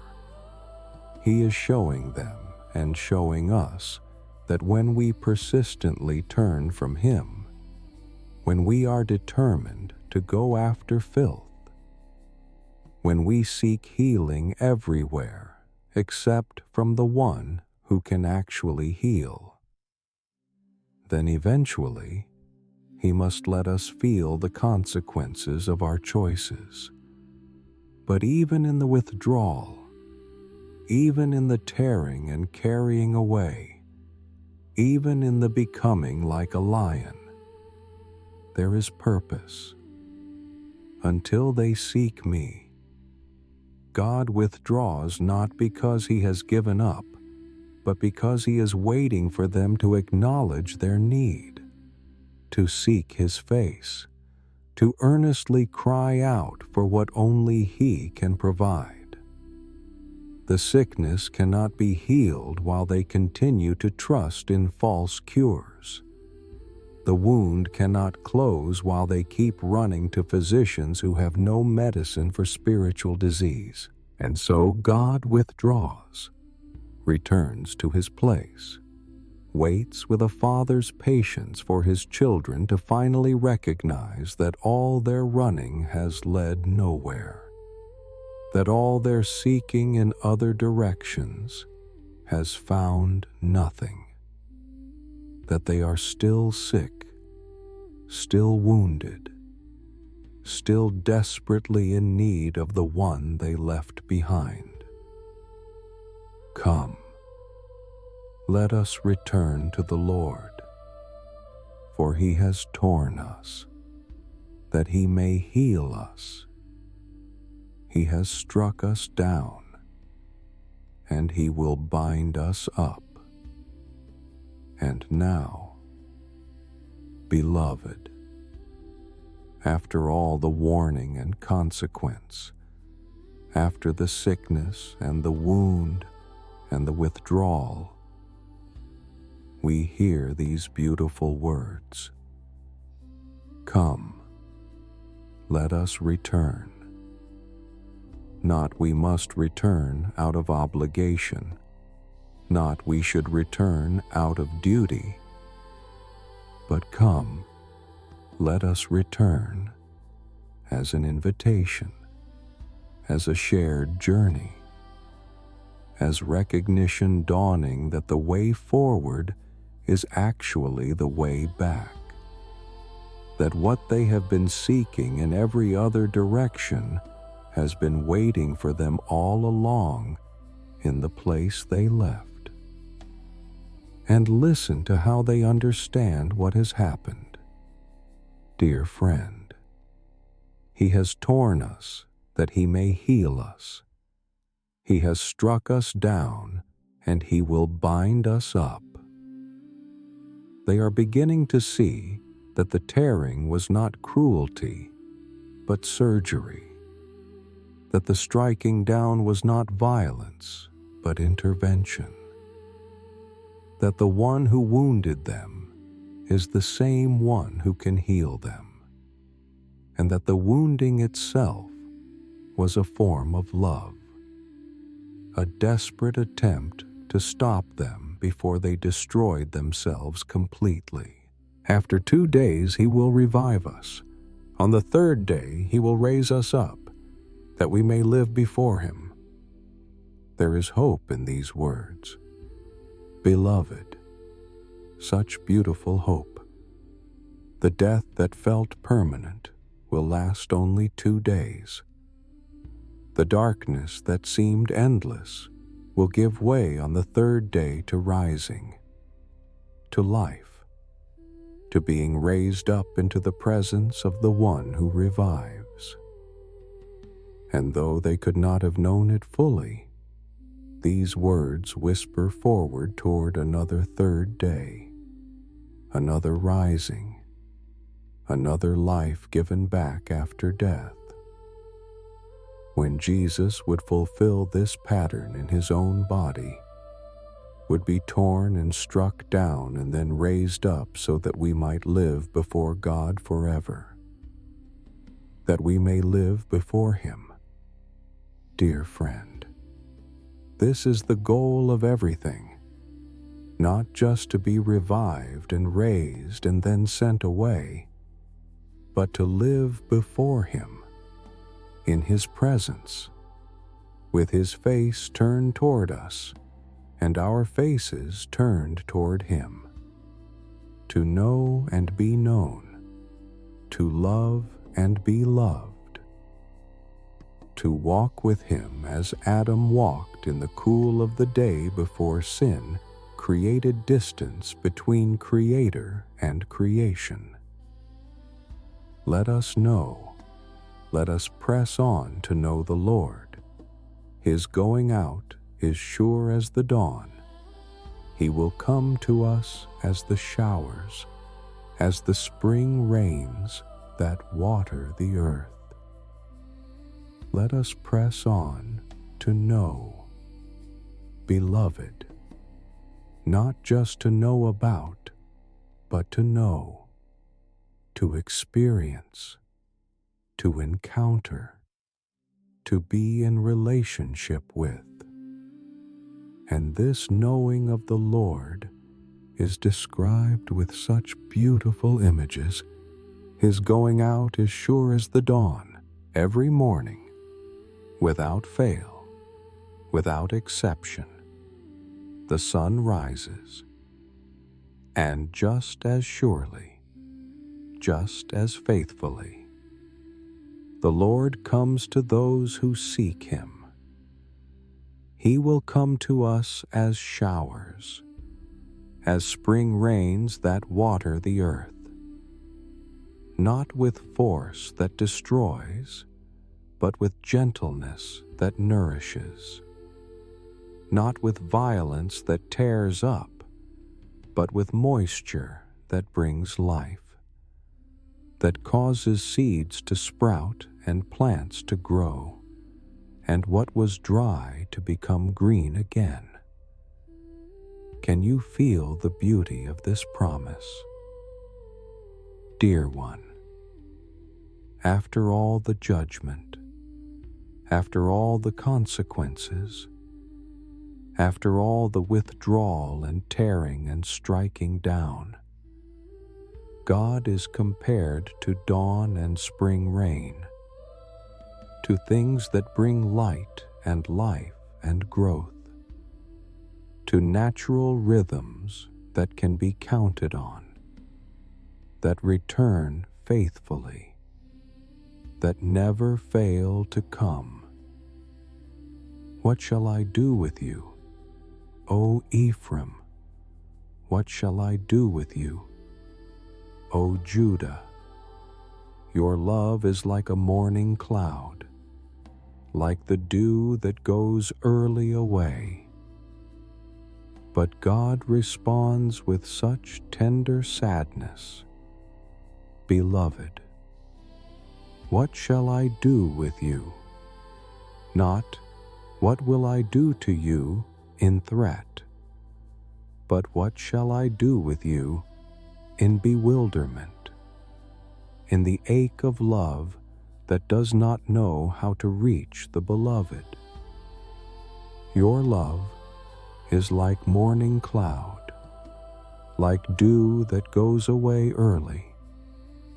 It appears for a moment, seems promising, gives the impression of substance, but then the sun rises and it vanishes. The warmth comes and it evaporates, and nothing remains but the memory of moisture that promised more than it delivered. This is the problem, dear friend. Not that they don't have moments of turning toward God, not that they never feel remorse or make promises to change, but that their love is unstable, inconsistent, ephemeral. It lasts only as long as the feeling lasts, only as long as the circumstances that prompted it remain pressing. And as soon as the immediate crisis passes, as soon as the pressure lifts, their love evaporates like morning dew, and they return to their wandering. Therefore I have hewn them by the prophets, I have slain them by the words of my mouth, and my judgment goes forth as the light. God has sent prophets. Beloved, has spoken words that cut and hew and even slay, not to destroy, but to reshape, not to kill, but to bring death to what needed to die, so that something new could live.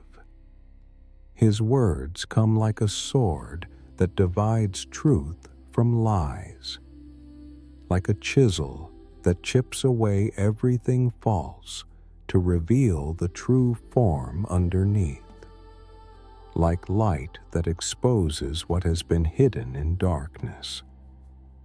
And his judgment goes forth as the light, not as crushing weight, not as consuming fire, but as light, as revelation, as exposure of what is true, as illumination that helps us see what we have been too blind or too comfortable to notice.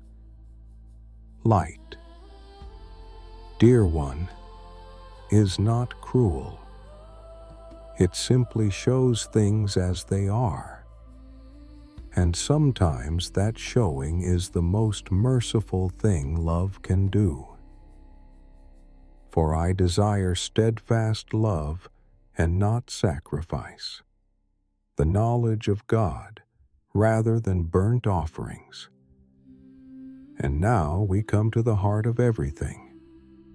Beloved, the words that will echo through the centuries, that Jesus himself will quote, that reveal what God has wanted all along.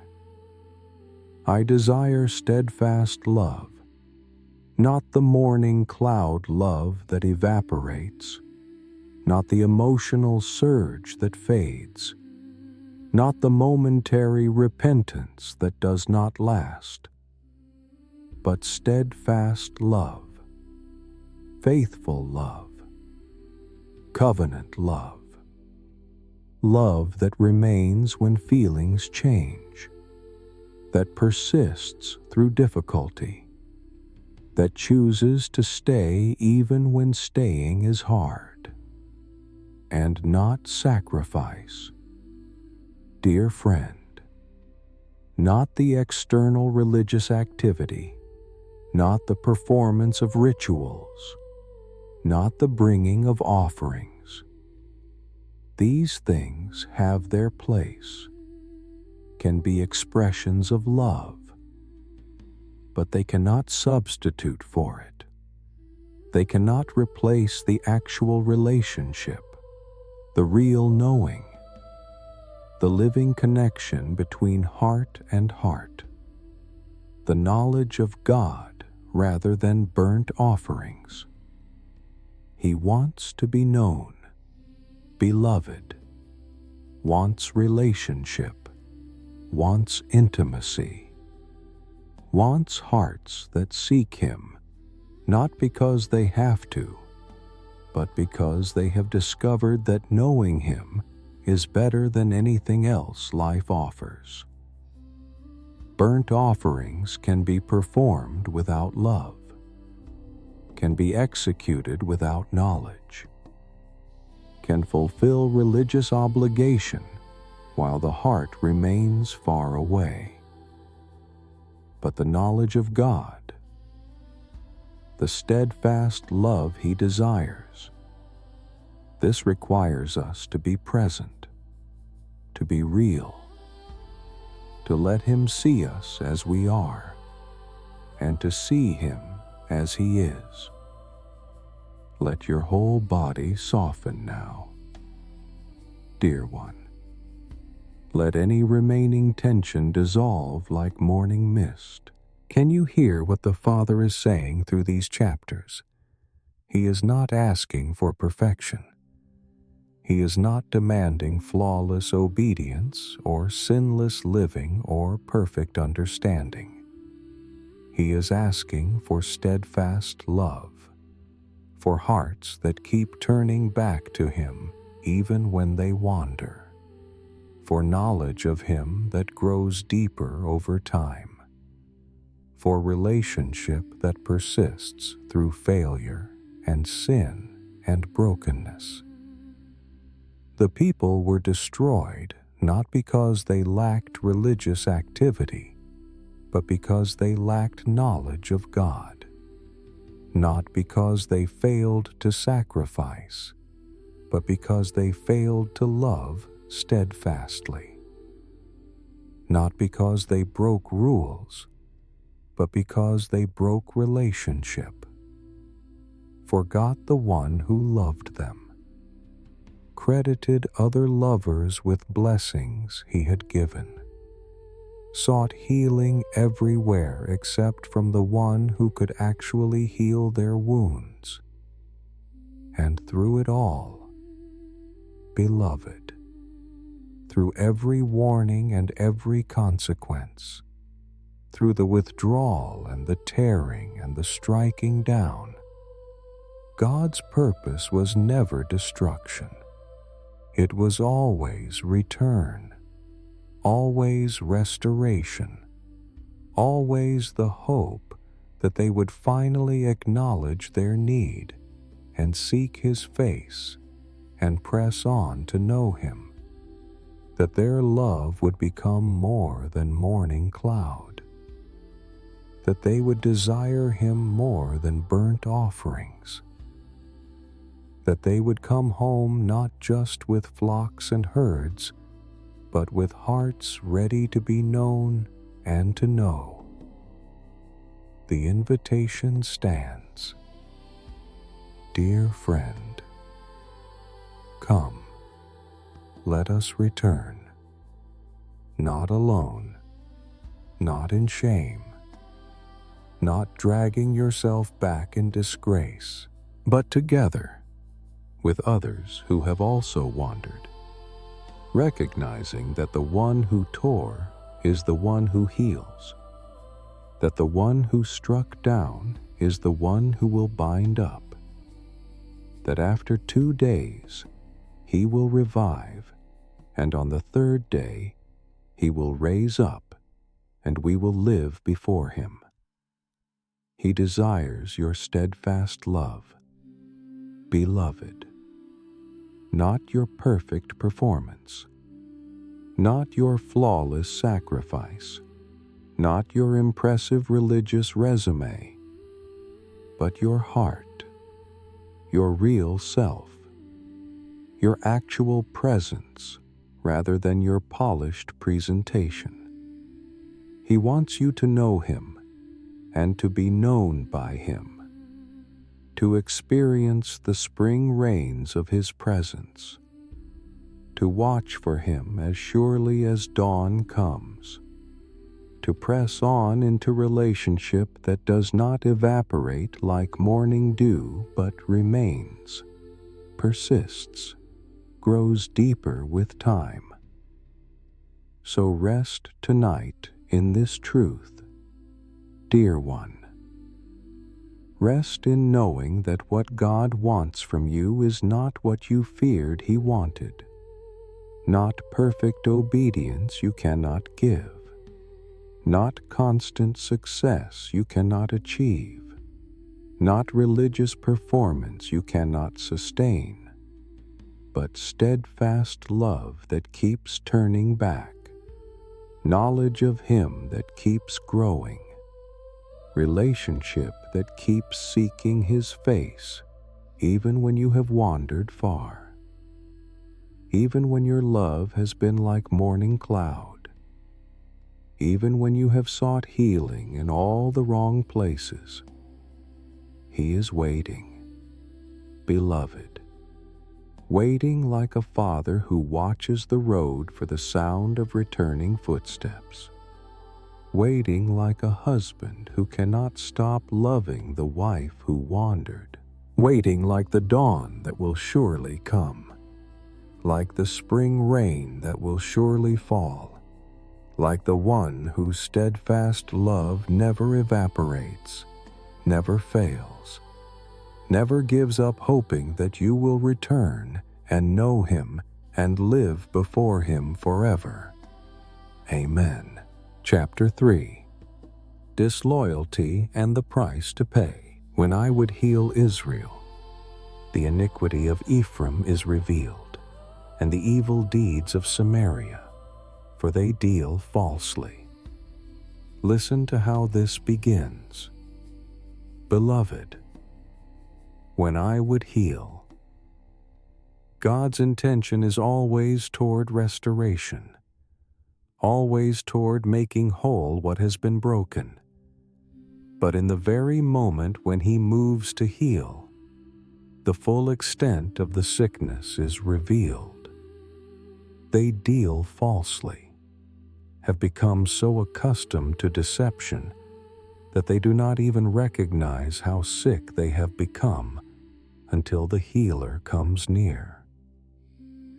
They are all adulterers. They are like a heated oven whose baker ceases to stir the fire, from the kneading of the dough until it is leavened. All adulterers, dear friend, not just in marriage, but in covenant, not just in body, but in heart. They are like a heated oven, like fire that burns hot and constant, like passion that never cools, but also never finds what it is seeking. This is what happens when desire becomes disordered, when passion loses its proper object, when hearts burn with intensity but have lost all sense of direction. The fire is real. The heat is genuine, but it is consuming them rather than warming them. Ephraim mixes himself with the peoples. Ephraim is a cake not turned. He mixes himself with the peoples. Beloved, loses his distinctiveness, forgets who he is and whose he is, and he becomes like a cake not turned, burned on one side and raw on the other, ruined by inattention. This is what happens when passion burns without wisdom, when intensity proceeds without guidance, when fire is present but no one is watching. Strangers devour his strength, and he knows it not. Gray hairs are sprinkled upon him, and he knows it not. He is being consumed, weakened, drained of vitality, and he cannot see it happening. Dear one, this is the tragedy of a heart that burns hot but has lost its way, that is full of passion but empty of awareness, that moves with intensity but without understanding where it is going or what is happening along the way. Ephraim is like a dove, silly and without sense, calling to Egypt, going to Assyria, like a dove. Dear friend, silly and without sense, not evil, not deliberately rebellious, but foolish, confused, unable to recognize danger. And in this silliness, Ephraim calls to Egypt, goes to Assyria, runs to the very nations that will exploit him, seeks help from powers that will devour him, like a silly dove that cannot tell a safe perch from a trap. They flutter from nation to nation, never recognizing that none of these can give what they need.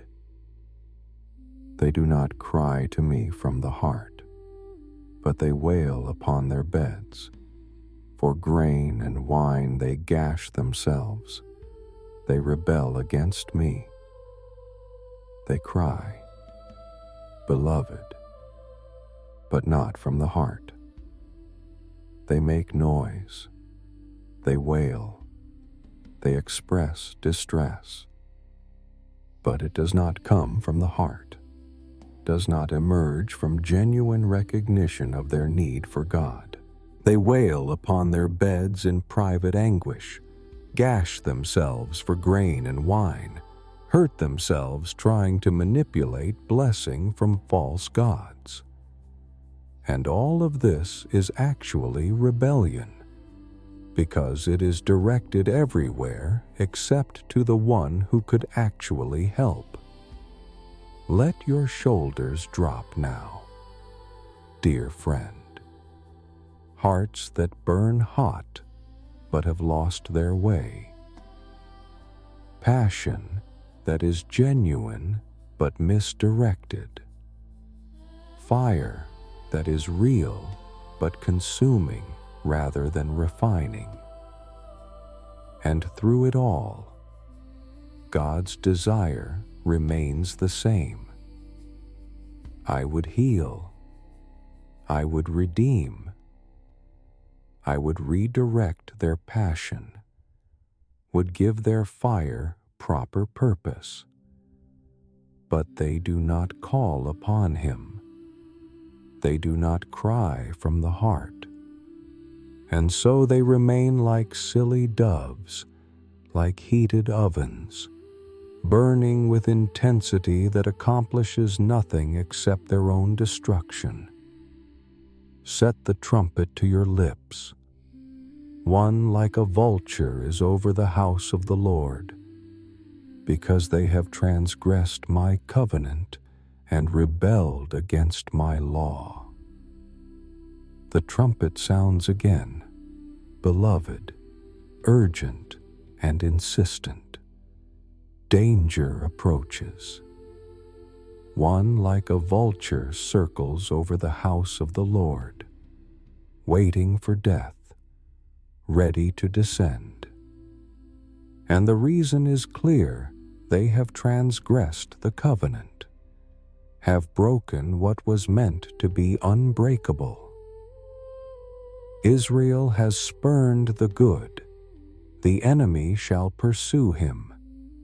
They made kings, but not through me. With their silver and gold, they made idols for their own destruction.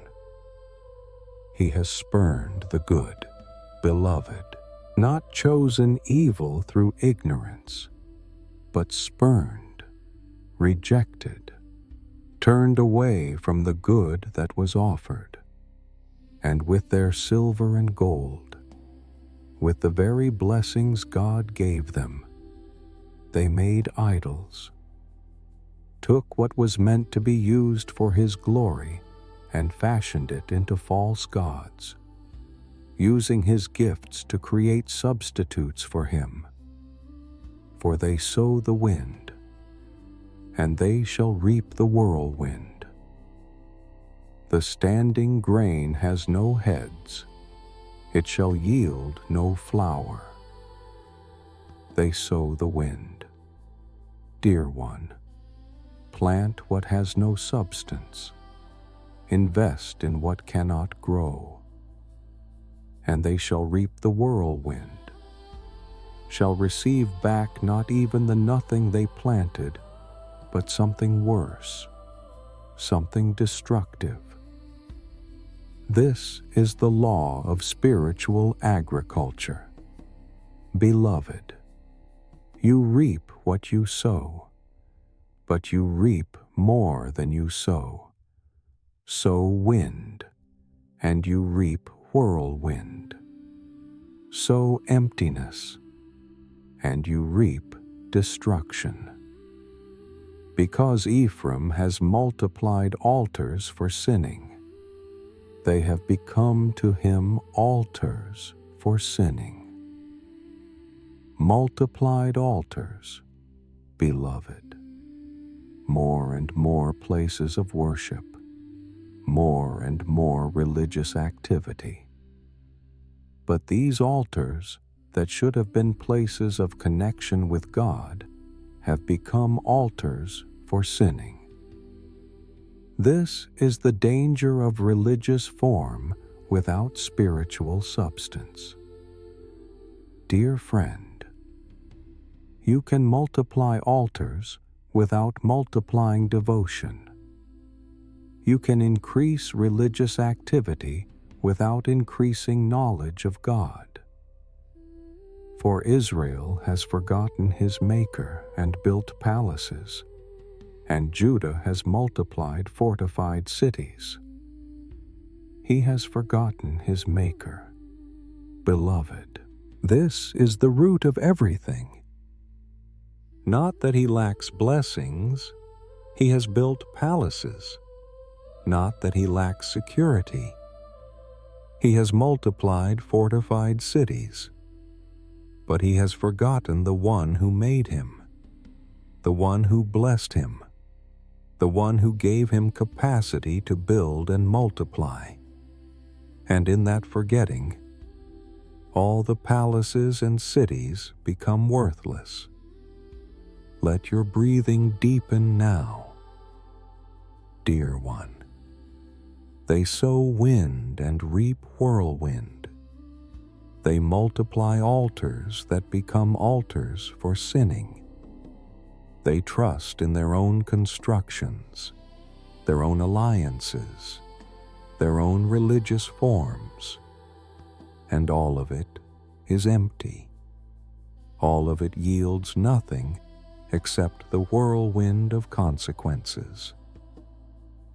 Rejoice not, O Israel, exult not like the peoples, for you have played the whore, forsaking your God. Do not rejoice, beloved. Do not join in the celebration that surrounds you, because you have played the whore, have given yourself to other lovers, have forsaken the God who loved you first, and you have loved a prostitute's wages, have delighted in what you received for your unfaithfulness. Threshing floor and wine vat shall not feed them, and the new wine shall fail them. They shall not remain in the land of the Lord. The very places of provision shall no longer provide. Beloved, the threshing floor will yield nothing. The wine vat will run dry. They cannot stay in the land of the Lord while serving other lords, cannot continue to occupy the inheritance while betraying the one who gave it. The days of punishment have come. The days of recompense have come. Israel shall know it. The days have come, dear one. Not might come, but have come. Punishment and recompense, consequence and reckoning. And Israel shall know it, shall finally recognize what they refused to see before, shall understand at last that the prophets who seemed foolish were actually wise. But beloved, even here in the midst of judgment, listen for what comes underneath. God is describing their condition not to destroy them, but to help them see, to wake them up, to create the space where recognition can finally happen. The joy must be taken away so that they can rediscover what true joy is. The provision must cease so that they can remember who the provider is. The land must be lost so that they can understand what it means to dwell with God rather than just dwelling in a place He gave. Let your whole body rest now. Dear friend, these chapters show us hearts that burned but lost their way. People who sowed wind and reaped whirlwind. A nation whose joy was taken away because it was rooted in the wrong things. But underneath every word of judgment is the voice of a Father who has not given up, who is allowing consequences, not because He delights in their pain, but because He knows that sometimes pain is the only thing that can wake us from the sleep of comfortable destruction. You may be exhausted tonight from burning without purpose, from sowing wind, from trying to rejoice in what cannot truly satisfy. Rest in knowing that God sees your weariness. He He knows your confusion. He understands that your heart has lost its way, and He is not condemning you for it. Beloved, He is calling you home, redirecting your fire, preparing to teach you again what it means to sow seed that actually grows, to find joy that actually lasts, to dwell in the land not just physically, but spiritually, with your whole heart finally at rest in Him. Amen. Chapter 4. Years of Separation. Israel is a luxuriant vine that yields its fruit. The more his fruit increased, the more altars he built. As his country improved, he improved his pillars. Listen to how gently this begins. Beloved, Israel is described as a luxuriant vine, abundant and fruitful, full of life and growth. God blessed them richly, gave them increase, allowed their land to flourish. But notice what happened with the blessing. Dear friend, the more fruit they received, the more altars they built, not to the one who gave the fruit, but to false gods. As their country improved, as prosperity grew, they improved their pillars, their monuments to idolatry. The very abundance that should have drawn them closer to God became the occasion for drifting further away. This is one of the great mysteries of the human heart. Dear one, that we can receive blessing upon blessing and somehow forget the blesser. That prosperity can make us feel self-sufficient rather than grateful. That when life is good, when fruit is abundant, when everything seems to be working, we so easily stop looking upward and start looking around.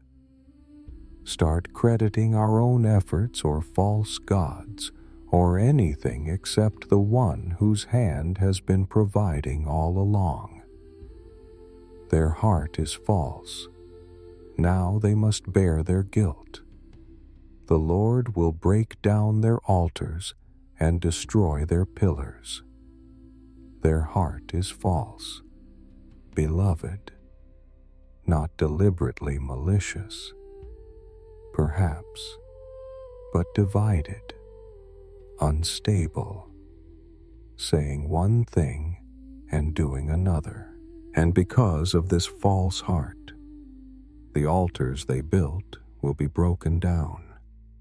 The pillars they improved will be destroyed. Not because God is cruel, but because these things are harming them, leading them away from life, keeping them bound to what cannot save them.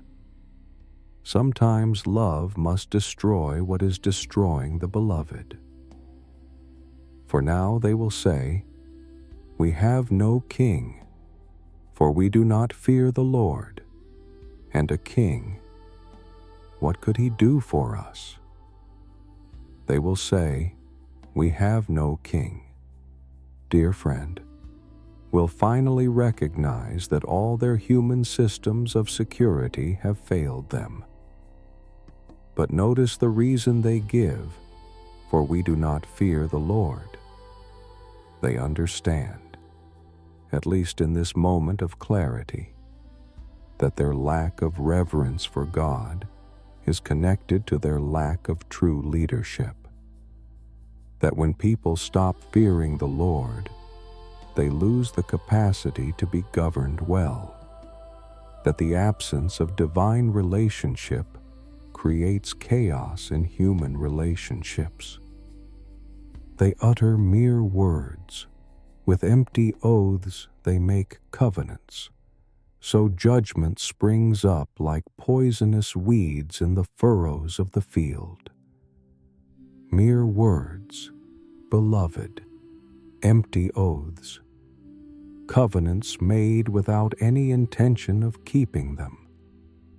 And the result is judgment that springs up like poisonous weeds, like something that was never planted but grows anyway, that chokes out what is good, that spreads across the field until nothing healthy can survive. When words lose their weight, when oaths become empty, when covenant means nothing, then the very ground becomes poisoned. Sow for yourselves righteousness, reap steadfast love.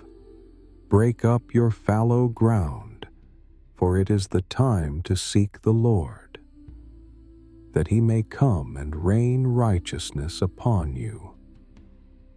But listen now, dear one, to the invitation woven into the warning.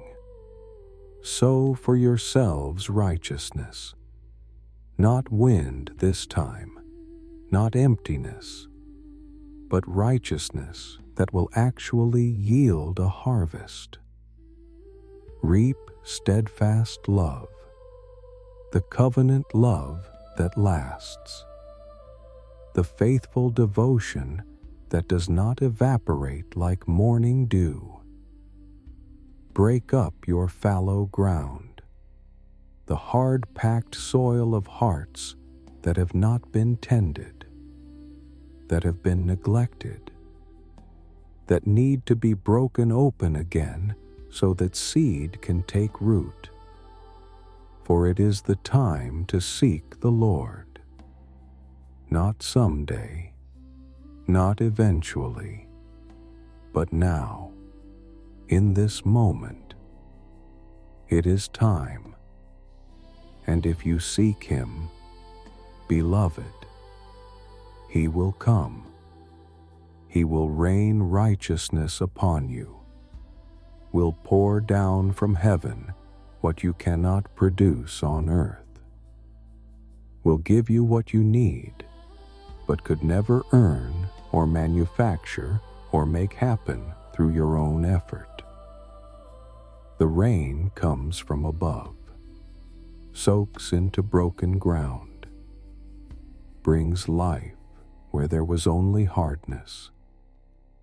Let your breathing slow now, dear friend, as you feel the tenderness of this invitation, even in judgment, even in the description of false hearts and broken altars and poisonous weeds.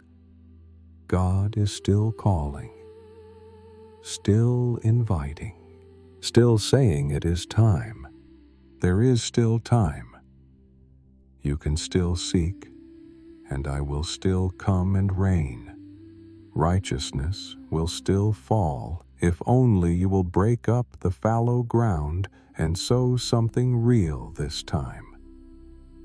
When Israel was a child, I loved him, and out of Egypt I called my son.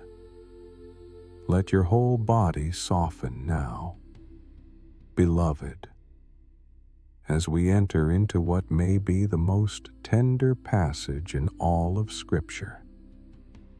When Israel was a child, God is remembering, taking us back to the beginning, to the time when the relationship was new and Israel was small and vulnerable and completely dependent. I loved him, God says, with such simplicity, such directness. Not I chose him or I used him, but I loved him. And out of Egypt I called my son, called him out of slavery into freedom, out of death into life, out of bondage into belonging. Can you hear the Father's voice in these words? Dear friend, the remembering of when his child was young, the tenderness toward those early days when love was fresh and the beloved was small enough to be carried. God is not thinking about Israel's failures yet. He is thinking about Israel's childhood. He is remembering love. The more they were called, the more they went away. They kept sacrificing to the Baals and burning offerings to idols. And then the heartbreak begins to show. Beloved, the more I called, God says, the more they went away. Every invitation was met with distance. Every call was answered with departure.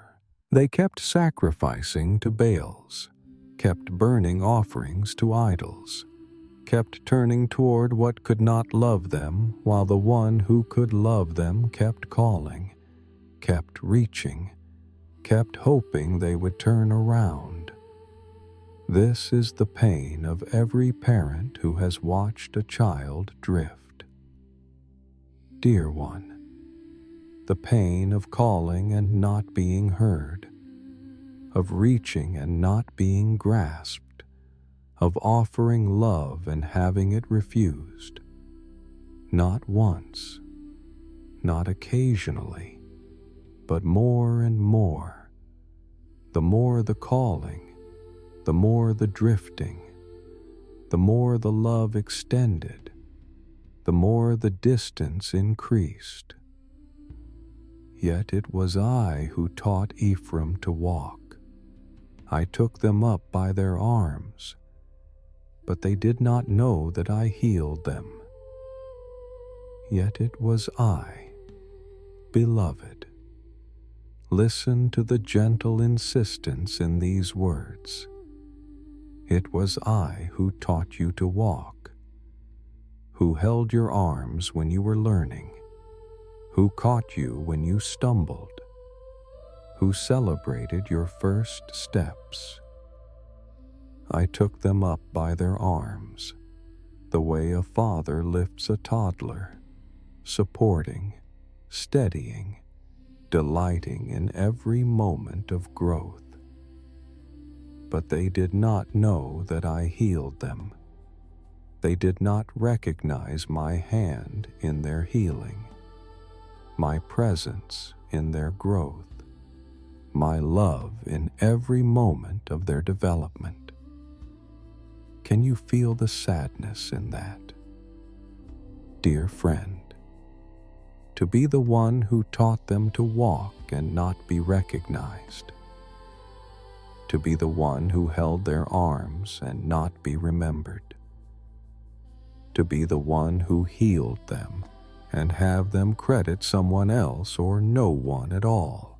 This is not the anger of wounded pride, but the grief of love that has been present all along, but somehow invisible, that has been giving constantly, but somehow unnoticed. I led them with cords of kindness, with the bands of love, and I became to them as one who eases the yoke on their jaws. And I bent down to them and fed them. I led them with cords of kindness, beloved, not with chains of compulsion, not with ropes of force, but with kindness, with love. Bands that were meant to connect, not constrain. Cords that drew gently rather than dragged harshly. And I became to them as one who eases the yoke, who lifts the burden, who makes the load lighter rather than heavier. I bent down to them and fed them.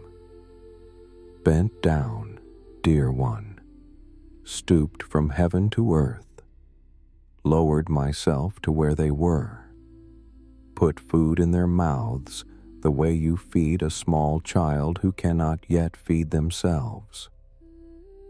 Every image here is of tenderness, of care, of love that serves and gives and bends down and eases burdens. This is not a distant God pronouncing judgment from far away. This is a father remembering how he raised his child, how he was present in every moment, how his love shaped every day of their growing up. They shall return to the land of Egypt, and Assyria shall be their king, because they have refused to return to me. And now the consequences, beloved. But notice how they are described. They shall return to Egypt, not because I am sending them there in anger, but because they have refused to return to me. Assyria shall be their king because they would not have me as their king. The exile is not arbitrary punishment, but the natural result of their choice, the outcome of refusing the one who would have kept them free, the destination of walking away from home. The sword shall rage against their cities, consume the bars of their gates, and devour them because of their own counsels. The sword shall rage. Dear friend, destruction shall come. But notice the reason given. Because of their own counsels. Because of the advice they gave themselves. The plans they made without consulting God. The wisdom they trusted that was not wisdom at all. This is not God attacking them, but God allowing them to experience the fruit of their own choices, to taste the harvest of the seeds they insisted on sowing. My people are bent on turning away from me, and though they call out to the Most High, He shall not raise them up. They are bent on turning away, beloved, not occasionally drifting, but bent, determined, persistently oriented away from God rather than toward Him. And though they call out, the calling is not from the heart, not genuine seeking, not real return. It is crying out while still remaining turned away, asking for help while refusing to come home. And now, dear one, now we come to the moment that breaks open heaven, that shows us the very heart of God, that reveals what love looks like when it wrestles with justice, when mercy confronts holiness, when a father's heart cannot bear to let go, even when letting go seems required. How can I give you up, O Ephraim? How can I hand you over, O Israel? How can I make you like Admah? How can I treat you like Zeboim? My heart recoils within me. My compassion grows warm and tender. How can I give you up, beloved? Let these words wash over you like water, like oil, like the tears of a father who cannot stop loving even when love has been spurned. How can I hand you over? How can I treat you like the cities I destroyed? Like Admah and Zeboim that were consumed along with Sodom. My heart recoils within me. The very thought of giving you up makes my heart turn over, makes my insides churn. fills me with anguish I cannot contain. My compassion grows warm and tender, not cold, not hard, not distant, warm and tender, like a father holding a child, like love that cannot stop loving no matter what. This is God's heart laid bare. Beloved, this is what He feels when He thinks about giving up on His children.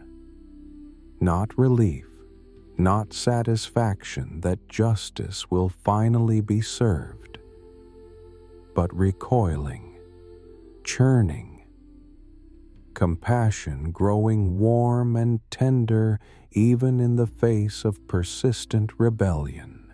I will not execute my burning anger. I will not again destroy Ephraim, for I am God and not a man, the Holy One in your midst, and I will not come in wrath. I will not execute my burning anger. Dear friend, not because the anger is not real, not because the rebellion does not deserve response, but because I am God and not a man, because I am the Holy One, and my holiness is not what you think it is. My holiness does not require me to destroy you. My being God rather than human means I can love beyond what human love can sustain, can forgive beyond what human forgiveness can reach, can persist in compassion when human compassion would finally give up.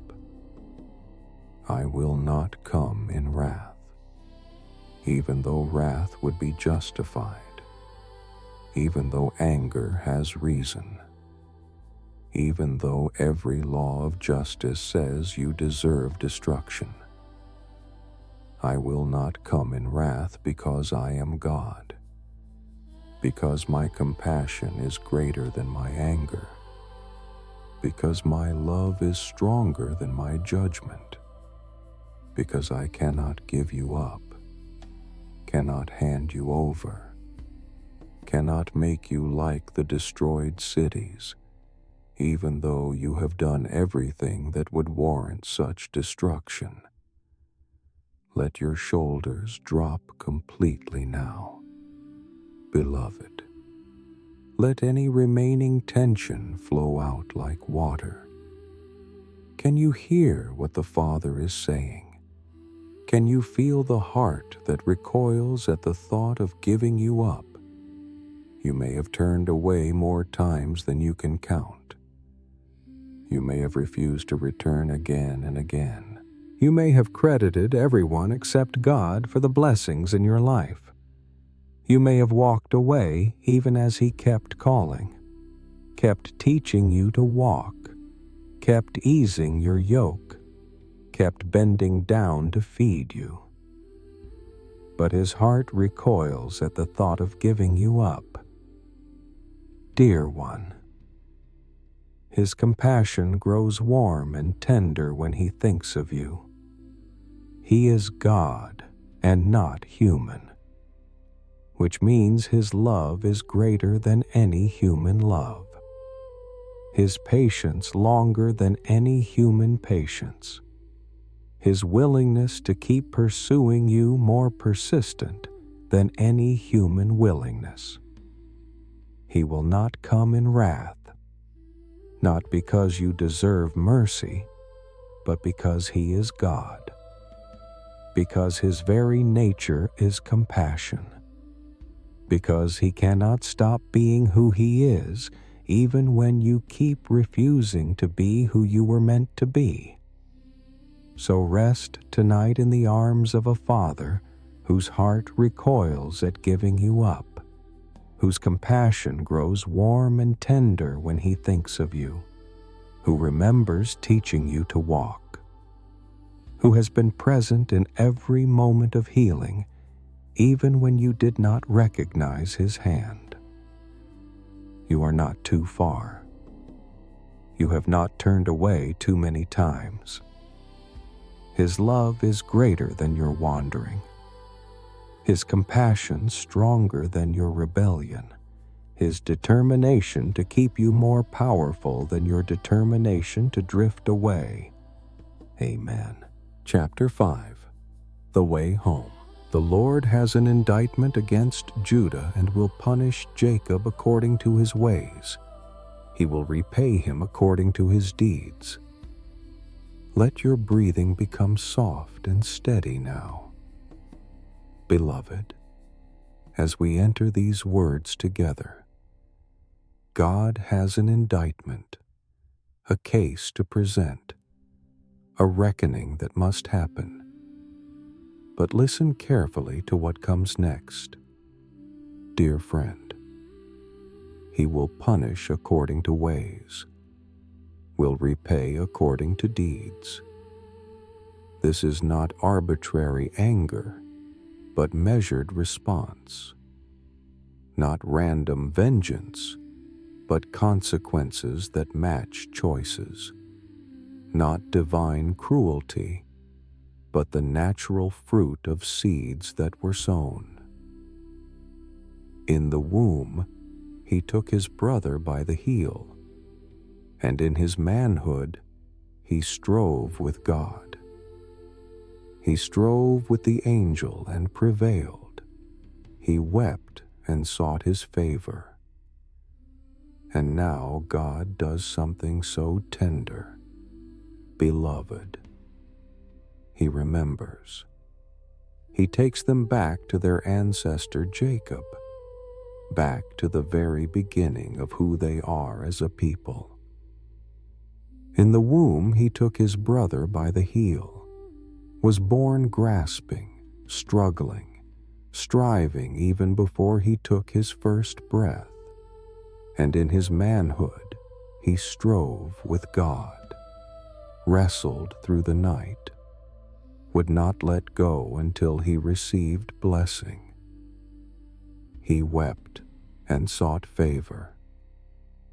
Dear one, wept. This strong man who had spent his whole life grasping and scheming finally broke down and wept and sought what only God could give. Can you feel what God is doing here? Dear friend, He is not just recounting history. He is reminding them of who they come from, of a man who struggled and strove and finally wept and sought favor. He is saying, you are Jacob's children. You know how to wrestle. You know how to persist. And somewhere in your ancestry is the memory of weeping, of finally letting go of all the striving and simply seeking God's favor with tears. He met God at Bethel, and there God spoke with us. The Lord, the God of hosts, the Lord is his memorial name. At Bethel, beloved, the house of God. That is where Jacob met him, where heaven touched earth, where the wanderer found home. And notice the shift in pronouns. Dear one, there God spoke with us, not just with Jacob long ago, but with us, with all of us who are his descendants, with everyone who carries his name and his story and his legacy of wrestling and weeping and seeking. The Lord is his memorial name. This is how we remember him, how we identify him, how we know who he is. Not just as creator in the abstract, but as the Lord who met Jacob at Bethel, who wrestled with him through the night, who heard his weeping and granted his request for favor. This is the God we are talking about. Beloved, the one who engages, who wrestles, who listens to tears.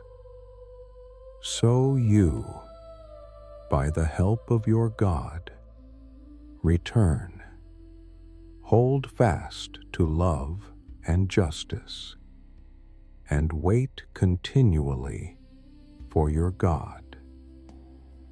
And here is the invitation woven into the remembering, dear friend, so you, because of this history, because of this ancestry, because of this God who met Jacob and speaks with us, you return by the help of your God, not by your own strength, but by His enabling, not through your willpower, but through His grace. Return, hold fast to love and justice, cling to what matters, grasp what is real. Do not let go of the things that give life, and wait continually for your God. Not wait once and give up. Not wait until you get tired of waiting, but wait continually, persistently, with the patience of someone who knows that the one you are waiting for is worth waiting for, that He will come, that He has never failed to show up for those who wait for Him. Let your body settle deeper now, beloved, as you feel the gentleness of this instruction. You are not being told to be perfect. You are being told to return, to hold fast, to wait. These are things tired people can do, things broken people can manage, things that require not strength but surrender, not achievement but trust. A merchant in whose hands are false balances. He loves to oppress. Ephraim has said, "Ah, but I am rich. I have found wealth for myself. In all my labors, they cannot find in me iniquity or sin." But they have become merchants with false balances. Dear one, dealers in deception, people who love to oppress because it profits them, and they have convinced themselves that their wealth proves their righteousness, that their success means God approves, that because no one can prove specific iniquity, their hands must be clean.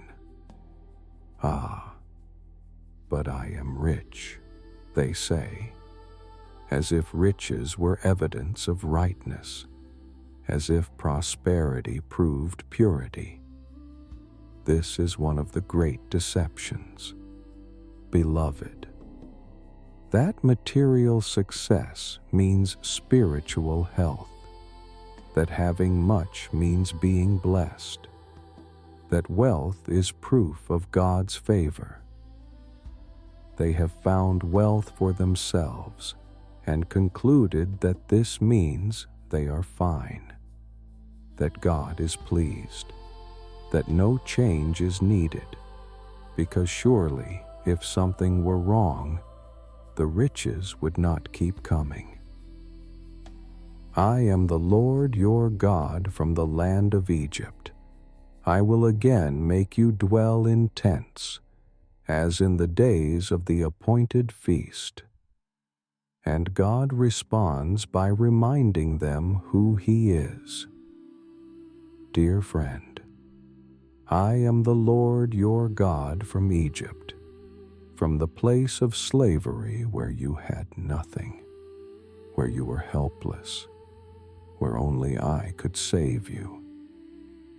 and I will make you dwell in tents again, will strip away the houses and palaces and wealth, will take you back to the simplicity of the wilderness, to the appointed feast where you lived in temporary shelters and remembered that I was your only permanent dwelling.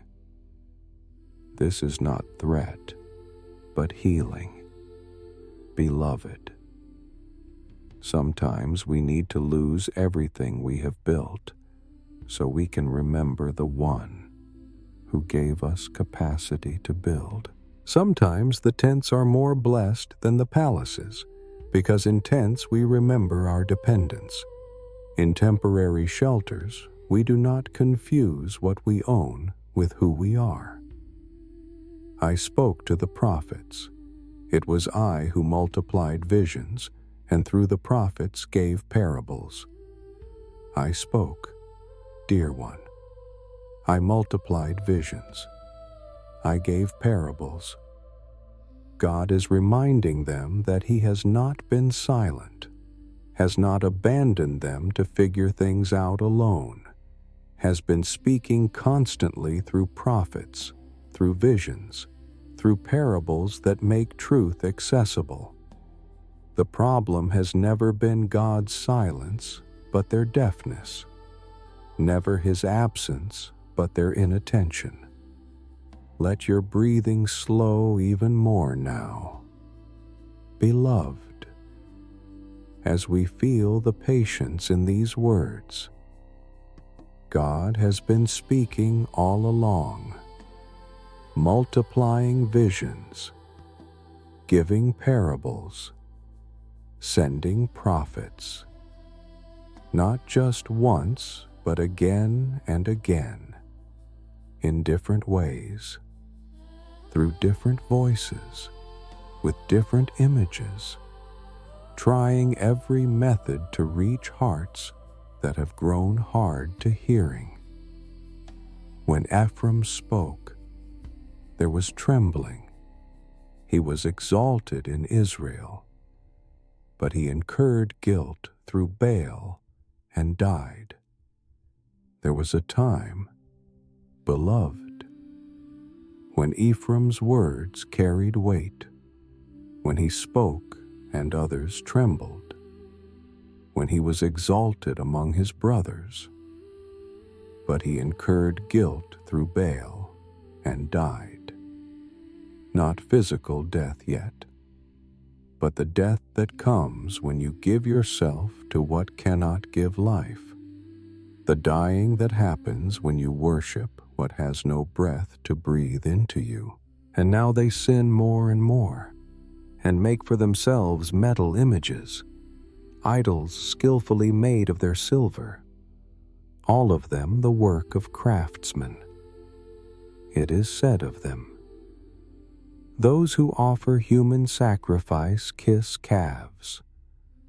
Now they sin more and more, dear friend, not learning from their death but descending deeper into it, making idols with skill, using their craftsmanship to create what will destroy them. And the horror of it, the absolute tragedy, is captured in one phrase: those who offer human sacrifice kiss calves. They kill their own children and kiss metal animals. They destroy what is precious and worship what is worthless. Can you feel the grief in God's voice as He describes this? Beloved, not the anger of wounded pride, but the anguish of watching people sacrifice their children to gods made of silver, of seeing them value metal more than flesh, of witnessing them kiss what is cold while killing what is warm and alive and made in God's own image. Therefore they shall be like the morning mist, or like the dew that goes early away, like the chaff that swirls from the threshing floor, or like smoke from a window. Like morning mist, dear one, like dew that vanishes, like chaff blown away, like smoke that disperses, all images of what does not last, what has no substance, what appears for a moment and then is gone. This is what they are becoming, beloved. Not permanent, not solid, not real, just vapor, just shadow, just something that seems to be there but dissolves when you reach for it. But I am the Lord your God from the land of Egypt. You know no God but me, and besides me there is no Savior. And in the midst of this description of their dissolving, God speaks his name again. Beloved, I am the Lord your God from Egypt. I am the one who saved you when you could not save yourselves. You know no God but me, and besides me there is no Savior. This is not arrogance, but truth. Not possessiveness, but reality. There simply is no other Savior. You can look, you can search, you can try every god and every idol and every political alliance. But besides him, there is no Savior. It was I who knew you in the wilderness, in the land of drought. But when they had grazed, they became full. They were filled, and their heart was lifted up. Therefore, they forgot me. I knew you in the wilderness, dear friend, when you were in the land of drought, when you had nothing, when you were desperate and dependent and completely unable to provide for yourselves. I knew you. I saw you. I was present with you. But when you had grazed and become full, when the abundance came, when you no longer felt the urgency of need, your heart was lifted up in pride, and you forgot me. This is the pattern repeated through all of Scripture. Beloved, poverty drives us to God. Abundance tempts us to forget Him. Need makes us cry out. Fullness makes us feel self-sufficient. And so often, the wilderness where we have nothing but God is more blessed than the prosperity where we have everything except God. So I will be to them like a lion. Like a leopard I will lurk beside the way. I will fall upon them like a bear robbed of her cubs. I will tear open their breast, and there I will devour them like a lion, as a wild beast would rip them open. Let your body remain soft now, beloved, even as we hear these fierce words. God becomes like a lion, like a leopard, like a bear robbed of her cubs. Notice that last image, dear one. A bear robbed of her cubs. This is not cold predation, but the fury of a mother whose children have been taken. The rage of protective love that has been violated. God is not attacking them because He hates them, but because something precious has been stolen. because his children have been taken by false gods, because what he loves has been carried away by what cannot love them back. I will devour them like a lion. These words are hard to hear, dear friend, but listen underneath them for the voice of a father who would rather destroy than watch his children slowly die in the arms of idols, who would rather tear open than leave them to dissolve like morning mist, who loves them too much to simply let them fade away into nothing. He destroys you, O Israel, for you are against me, against your helper. He destroys you, beloved. But notice the next phrase, for you are against me, against your helper. The destruction comes because they have set themselves against the only one who can help them, have made an enemy of their helper, have turned away from the hand that was reaching to save them. This is not God refusing to help. This is them refusing the helper, pushing away the hand, running from the embrace. Where now is your king to save you in all your cities? Where are all your rulers, those of whom you said, "Give me a king and princes"? Where are they now, dear friend? Where are all the human solutions you trusted in, all the political arrangements you thought would save you, all the kings and princes and rulers you demanded when God wanted to be your king? They cannot save you. They never could. And now, in the moment when you need saving most, you are discovering that everything you put your trust in is powerless to help. I gave you a king in my anger, and I took him away in my wrath. I gave you what you asked for, beloved, even though it grieved me. I let you have your way, even though I knew it would hurt you. And now I take it away, not because I am vindictive, but because leaving it in place would destroy you completely. Because sometimes the greatest mercy is the removal of what we think we cannot live without.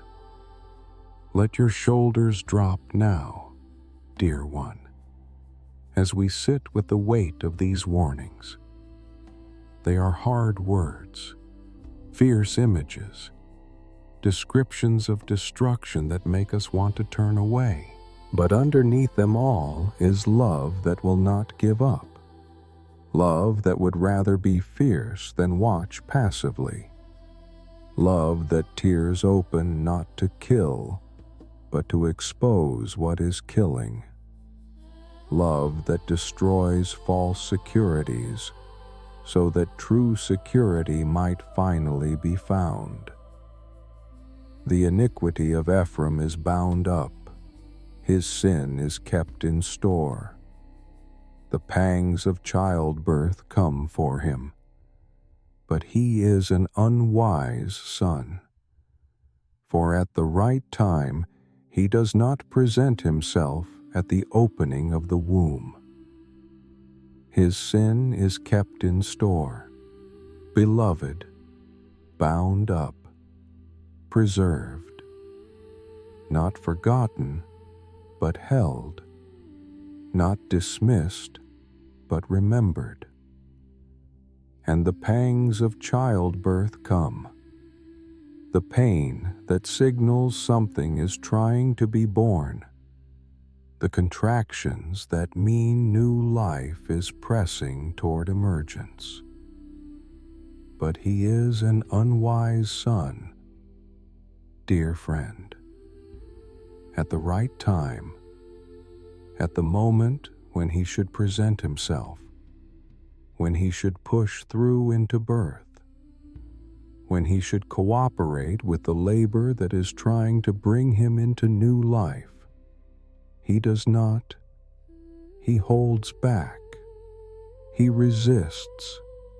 He refuses to be born. Can you feel the tragedy in that image? Dear one, that new life is ready, that birth is trying to happen, that all the pain and labor is working towards something beautiful, and the child refuses to emerge, holds back at the opening, stays in the darkness when light is just moments away. Shall I ransom them from the power of Sheol? Shall I redeem them from death, O death? Where are your plagues, O Sheol? Where is your sting? Compassion is hidden from my eyes. Shall I ransom them? Shall I redeem them? These are not rhetorical questions asked in anger, beloved, but real questions that reveal the wrestling in God's heart.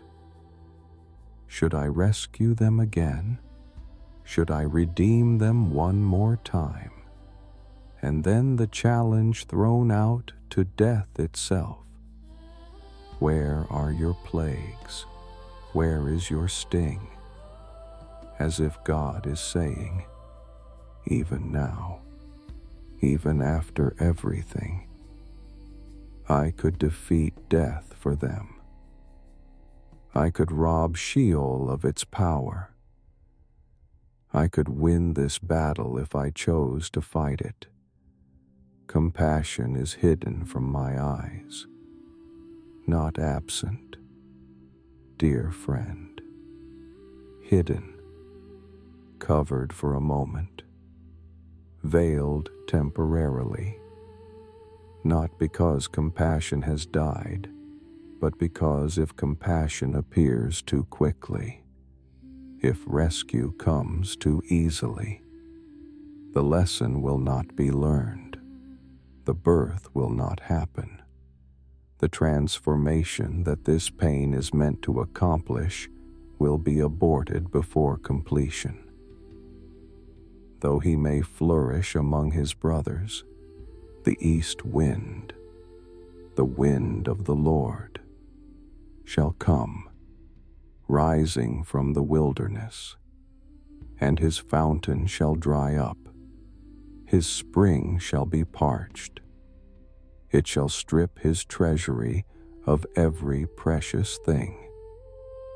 He may flourish for a moment, beloved, may appear to be doing well, may look successful among his brothers, but the east wind comes, the hot wind from the wilderness, the wind of the Lord that dries up fountains and parches springs, and everything precious will be stripped away.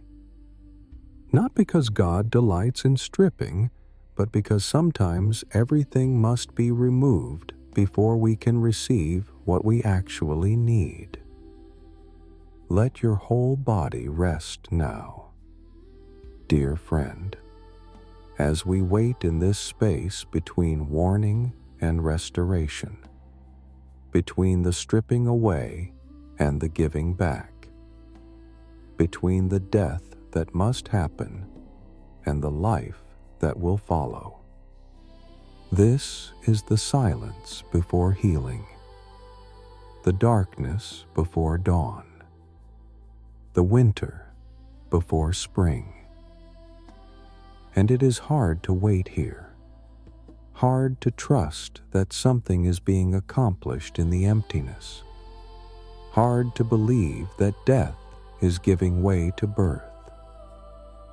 But, beloved, hear this with your deepest heart. God disciplines because He loves, tears down because He is building something better, strips away because underneath all our false securities is the treasure of Himself that we have been missing all along. The east wind feels cruel, but it is drying up fountains that were poisoned, parching springs that were making us sick. The stripping feels like loss, but what is being removed are the precious things that were actually keeping us poor. You may be in this silence right now. Dear one, you may be feeling the east wind, watching your fountains dry up, experiencing the stripping of what you thought you could not live without. And it hurts. It is real pain, real loss, real death of things that mattered to you. But you are not being abandoned. You are being prepared. This is not the end, but the silence before restoration. Not destruction for its own sake, but the necessary emptying that must happen before the filling can come. So rest in this waiting, beloved. Rest in knowing that God has not forgotten you, that His compassion is only hidden, not absent, that the birth pangs mean something is trying to be born, that the stripping away is clearing space for what you have actually been longing for all along. The silence will not last forever. Dawn is coming. Spring follows winter, and the God who disciplines because He loves is the same God whose heart recoiled at giving you up, whose compassion grows warm and tender when He thinks of you, who cannot stop loving even when love requires Him to be fierce for a season. Amen. Chapter 6. Healing, Recovery, and Unchanging Love. Return, O Israel, to the Lord your God, for you have stumbled because of your iniquity. Let your breathing become slow and soft now, beloved, as we enter into the most beautiful chapter in all of Hosea's prophecy. After all the warnings, after all the consequences, after all the descriptions of wandering and betrayal and judgment, we arrive here at this simple, tender invitation. Return. Not, you must return with the weight of obligation. Not, you should return with the burden of duty. But simply return, as if the way home has always been open, as if the Father has been waiting all along, as if this moment was what everything else was leading toward. Return, O Israel, to the Lord your God. Notice how personal this is. Dear friend, not to a distant deity, not to an abstract concept, not to a system of rules and regulations, but to the Lord your God, to the one who has been yours all along, who claimed you, who loved you, who has never stopped being your God even when you stopped being His people. The relationship may have been broken on your side, beloved, but on His side it has remained constant, unchanging, faithful through all your unfaithfulness. For you have stumbled because of your iniquity. There is honesty here. Dear one, acknowledgement that the falling was real, that the iniquity caused actual stumbling, that sin has consequences and distance has effects. But notice the gentleness of the word chosen. You have stumbled. Not you have deliberately rebelled or you have wickedly betrayed, but stumbled, like a child learning to walk who loses their balance, like someone on a difficult path who trips over an obstacle they did not see. There is no harshness in this description, no condemnation, only the simple truth spoken with the tenderness of a father who sees his child on the ground and wants only for them to get up and come home. Take with you words and return to the Lord. Say to him, take away all iniquity, accept what is good, and we will pay with the fruit of our lips. Take with you words, beloved. This is so beautiful, so gentle. You do not need to come with sacrifices you cannot afford. You do not need to bring offerings you do not have. You do not need perfect obedience or flawless performance or a completely cleaned up life. Just take words. Take the willingness to speak, to acknowledge, to ask. Words are all that are required. Dear friend, and even the words are given to you, provided so that you know what to say, so that you do not have to wonder if you are saying the right thing. Say to him, take away all iniquity, not some of it, not the parts you can manage to overcome on your own, but all of it, every bit of it, the whole weight and burden and stain of everything that has separated you from him. Take it away. You cannot remove it yourself. Beloved, you do not have the strength to cleanse what has been defiled or heal what has been broken. But he can, and all you need to do is ask, is speak the words, is say, please take away what I cannot remove, please cleanse what I cannot clean, please heal what I cannot fix, accept what is good. There is something good in us. Dear one, even in our brokenness, even in our wandering, even in our stumbling, something that remains despite everything, some small seed of desire for him, some faint echo of the love that once was, some flicker of willingness to turn around. And we ask him to accept that, to receive the little bit of good that is there, to not despise the small offering we can bring, even though it is so much less than what we should offer, so much smaller than what he deserves.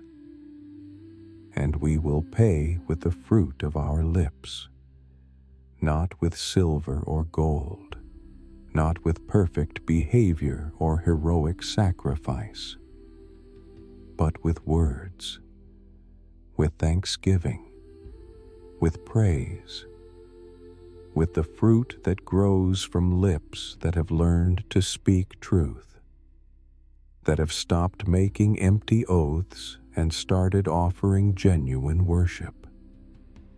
This is what he wants.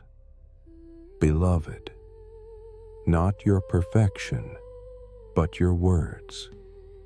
Not your flawless performance, but the fruit of lips that acknowledge him, that thank him, that turn toward him with whatever you have to offer. Let your shoulders drop now, dear friend, as you feel how accessible this is, how gentle the invitation, how simple the requirements. Just take words. Just return. Just say what he has told you to say. You do not need to figure out how to be worthy. You do not need to earn the right to come back. You just need to take words and return and speak what is true. I need you to take away what I cannot remove, to accept the little good that remains in me, to receive the fruit of lips that are learning again how to praise you. Assyria shall not save us. We will not ride on horses, and we will say no more, our God, to the work of our hands. In you, the orphan finds mercy. This is the renunciation that must happen. Beloved, the turning away from false securities that makes room for true security to be found. Assyria shall not save us. We finally admit it, finally acknowledge what was true all along.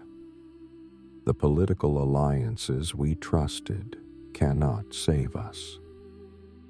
The human solutions we pursued cannot rescue us. We have been looking to Assyria when we should have been looking to you. And now we confess that we were wrong, that we put our hope in what had no power to help.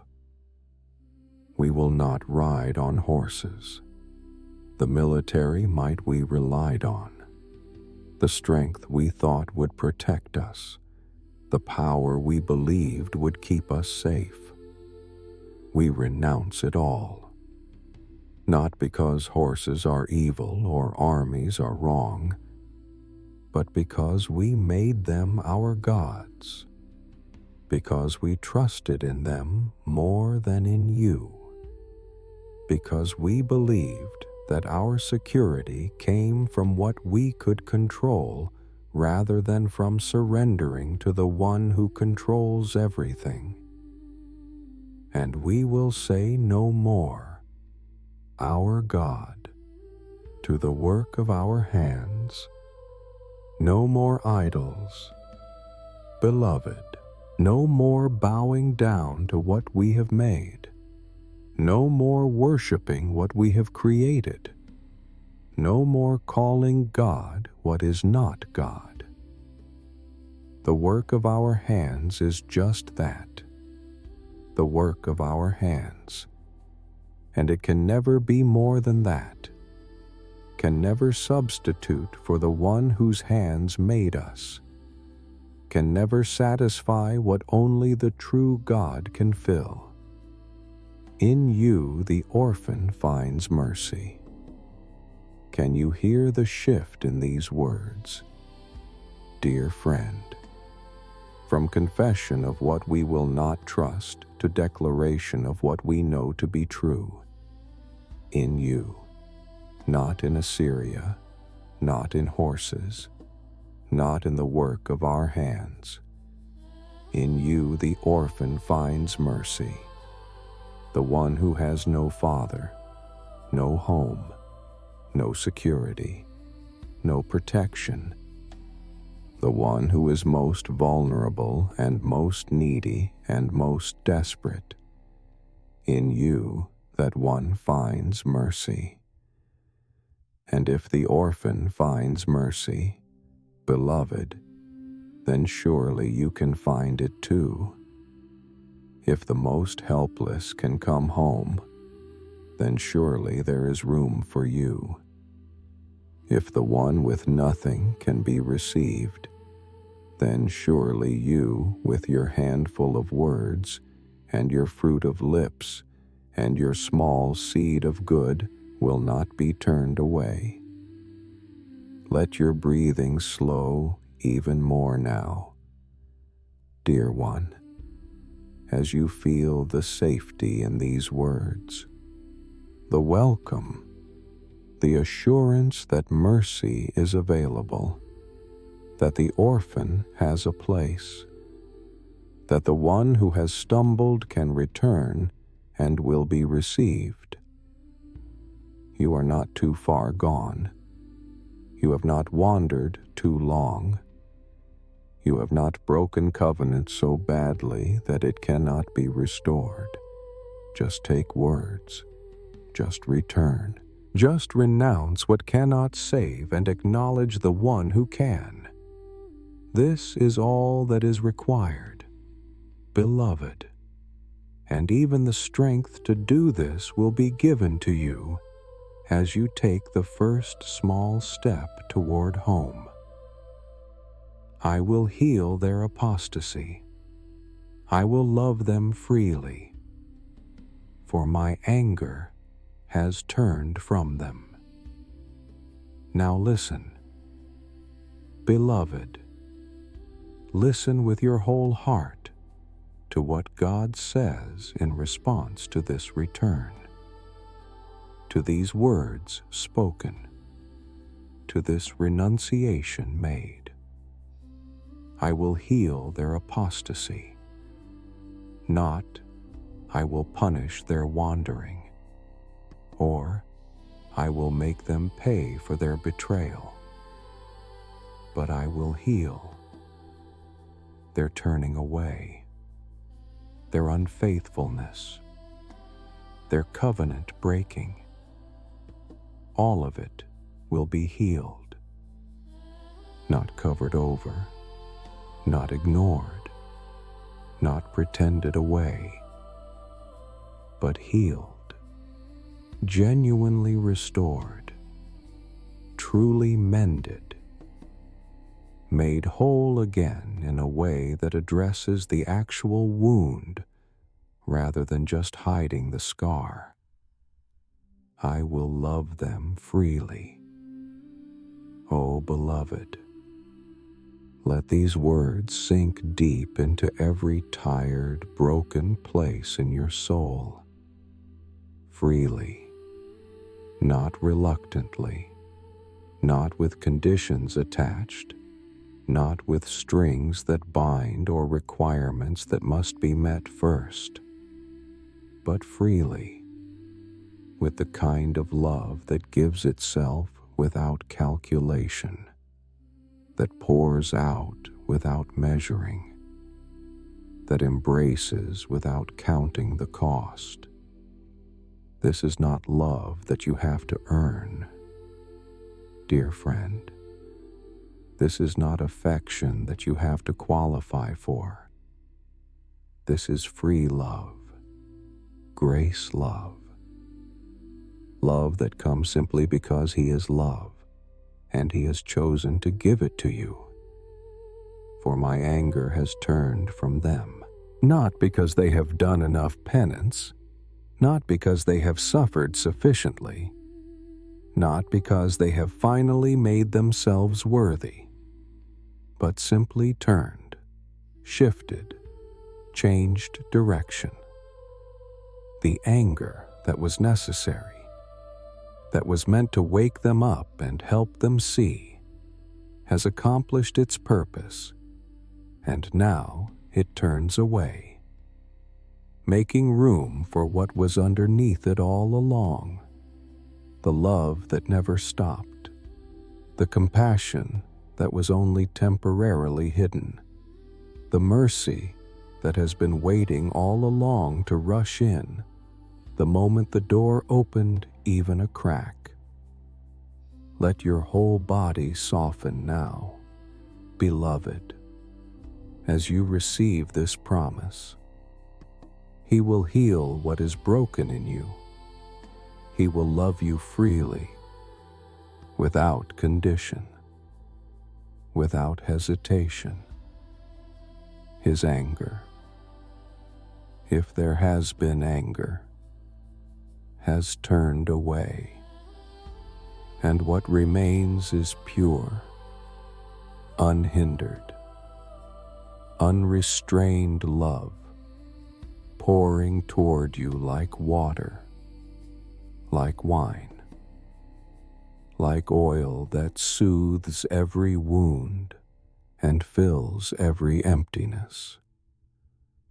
I will be like the dew to Israel. He shall blossom like the lily. He shall take root like the forests of Lebanon. I will be like the dew, dear friend, not like the storm that forces growth, not like the flood that overwhelms, but like dew, gentle and quiet, and appearing in the night when you are sleeping, when you are not even aware it is coming. You will wake up and find yourself covered in moisture you did not earn, refreshment you did not work for, life-giving water that came while you rested. This is how God's presence will be to you, beloved, like dew, silent, gentle, faithful, appearing again and again, bringing life without violence, growth without force. He shall blossom like the lily. You shall, dear one. Not you might if you try hard enough. Not you could if you do everything right.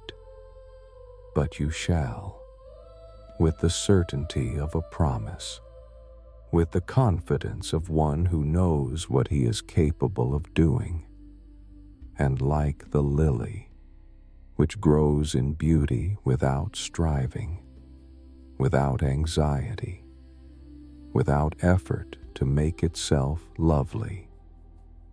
The lily simply receives what comes to it and blossoms in response. And this is what you will do. Beloved, when you let yourself receive the dew, when you stop trying to manufacture your own beauty and simply let His presence bring forth what was always meant to bloom in you, He shall take root like the forests of Lebanon. Deep roots, strong roots, roots that go down far into the earth and draw up nourishment from places you cannot see.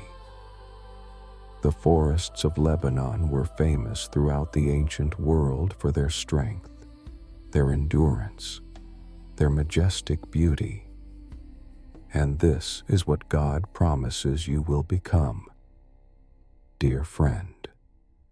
Not a plant that can be easily pulled up, not a flower that withers at the first difficulty, but rooted, grounded, established in a way that can withstand storms because the roots go deep, because the foundation is solid, because what holds you is stronger than anything that might try to uproot you.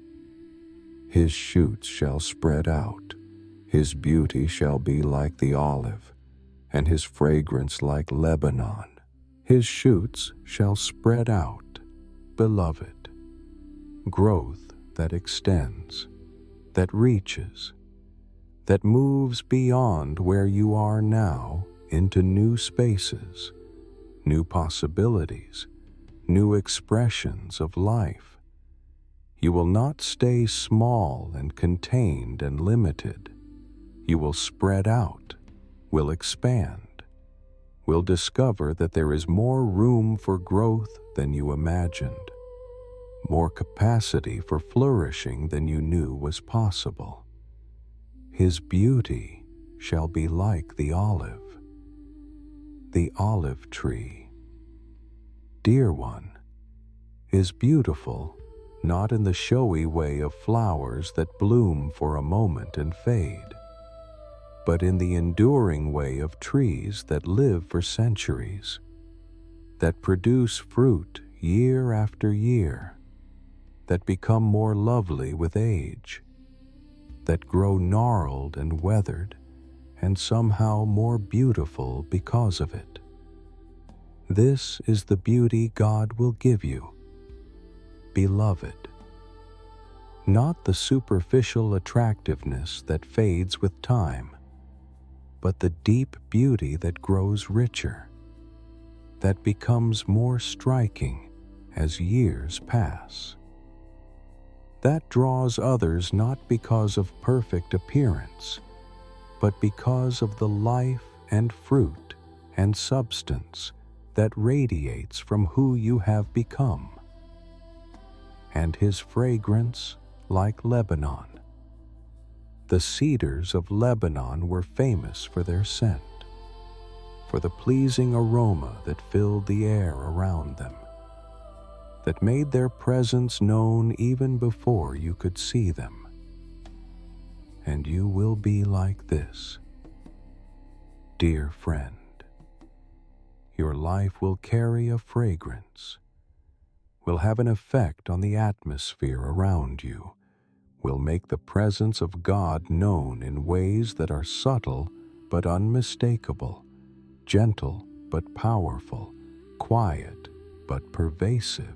Let your breathing become very slow now, beloved, as you picture these images, as you let them paint themselves across your imagination. Dew appearing while you sleep, lilies blossoming without striving, roots going deep like Lebanon forests, shoots spreading out, beauty like the olive, fragrance filling the air.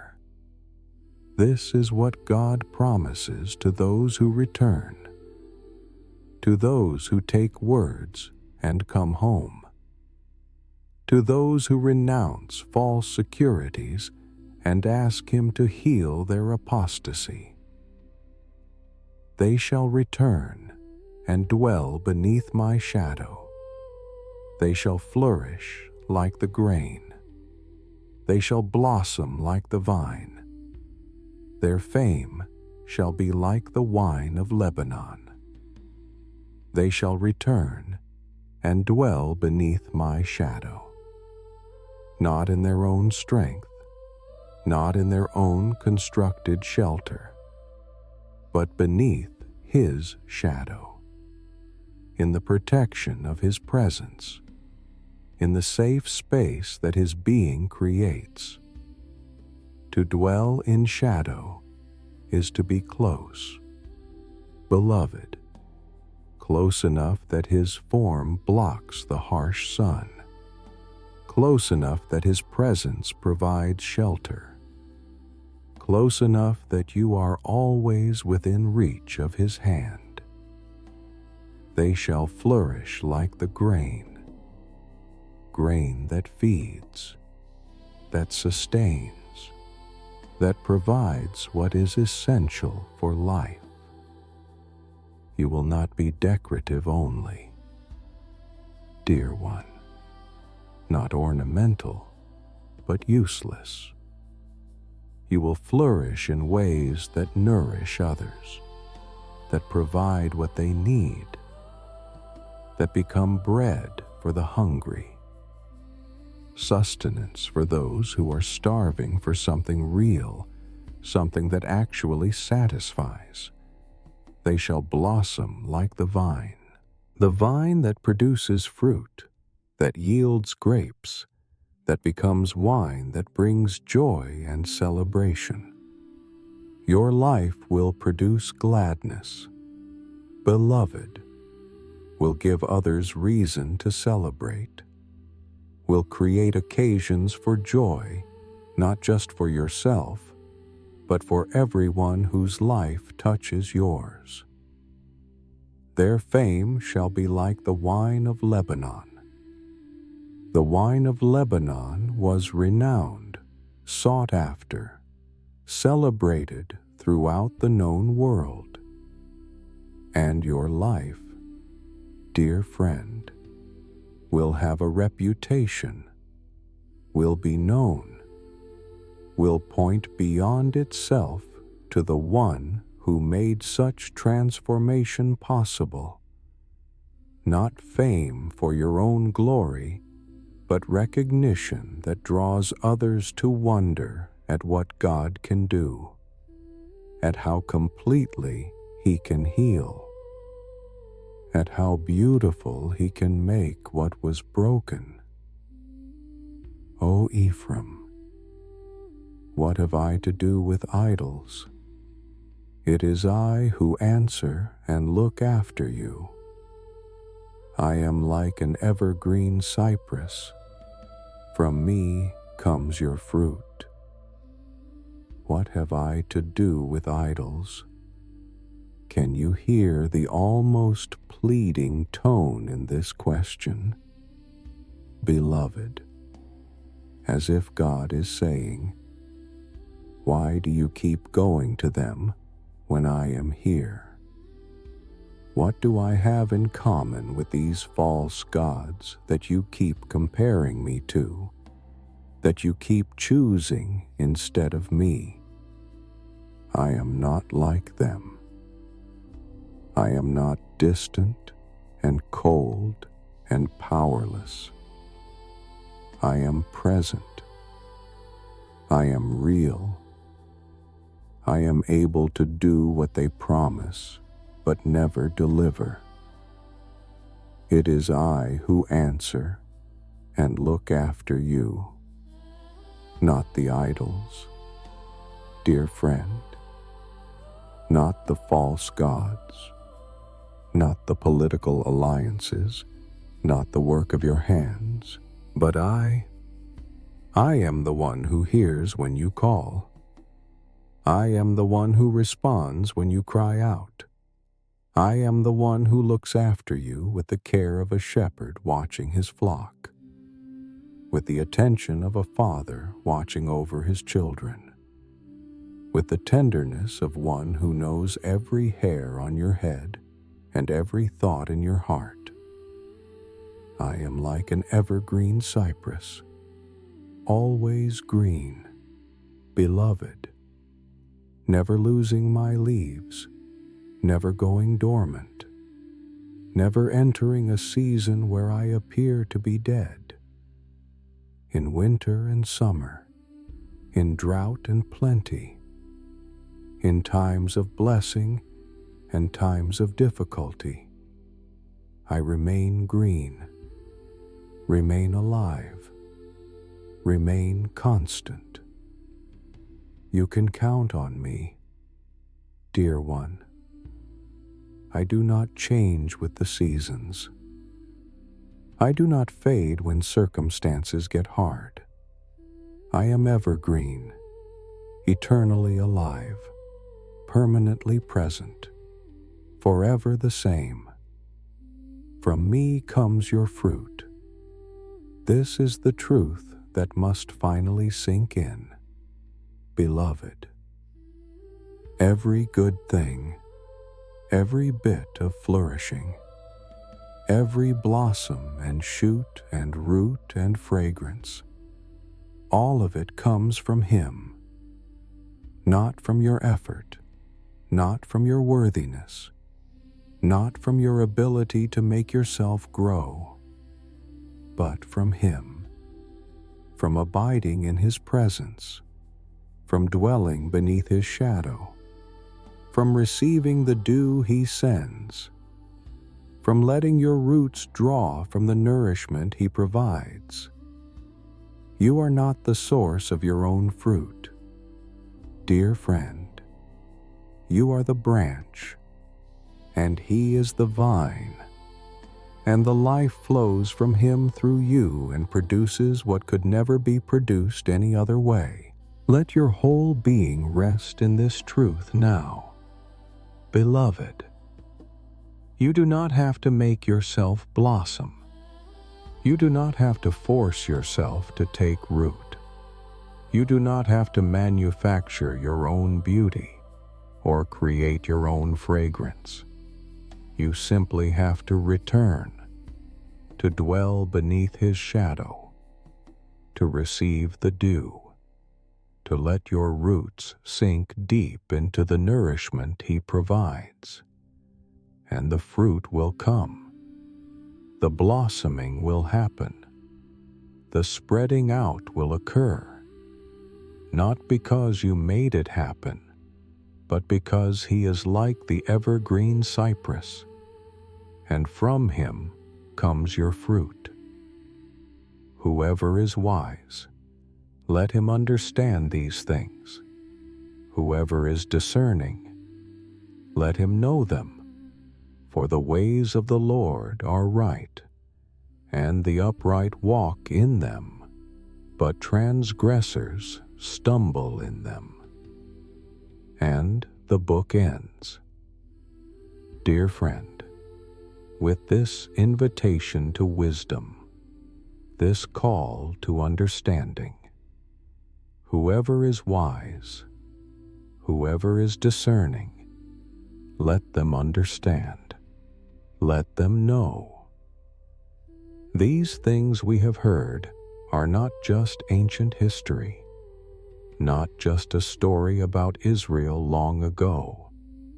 They are truth about God's heart, about how He loves, about how He pursues, about how He disciplines and restores and heals and makes beautiful again what was broken. For the ways of the Lord are right, not easy, not always comfortable, not free from difficulty or pain, but right, true, leading where we actually need to go rather than where we think we want to be, and the upright walk in them, beloved, not because they are perfect, but because they are willing, not because they never stumble, but because when they stumble they get back up and keep walking, not because the way is smooth, but because they trust the one who made the way. But transgressors stumble in them. The same path that is life to some becomes death to others, not because the path changes, but because the heart approaching it is different. If you come to God's ways with rebellion, with resistance, with determination to have your own way, then even the path of life becomes an obstacle. Even the invitation to return becomes something you trip over. Even the promise of healing becomes a stone that causes you to fall. Let your breathing become soft as silk now.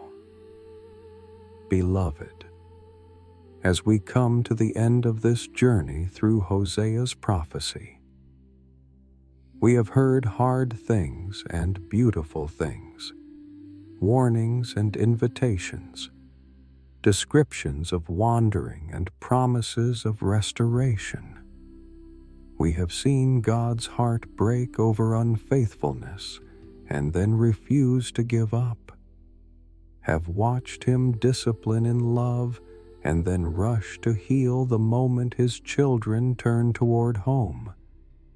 And now the question is for you, dear one. Will you take words and return? Will you renounce the false securities you have been clinging to? Will you say to Him, "Take away all iniquity, accept what is good, receive the fruit of my lips"? Will you let Him be like dew to you, like evergreen cypress, like the source from which your fruit comes? He is waiting. Beloved, His anger has turned away. His love is ready to flow freely. His promise to heal stands firm. You do not need to be perfect before you come. You do not need to have it all figured out. You just need to take words, simple words that acknowledge your need and His ability to meet it, and return. And when you do, when you take even the smallest step toward home, you will discover that He has been there all along, that the shadow has been waiting to shelter you, that the dew has been ready to fall, that the healing has been prepared and is now being poured out over every broken place, every wound, every scar from all the years of wandering. Come home, dear one. The Father's heart is turned toward you. His arms are open. His promise to heal is sure. And the life He offers, the blossoming like lilies and rooting like Lebanon, and flourishing like grain, and spreading like shoots, all of it is waiting for you, ready to begin the moment you return. Amen.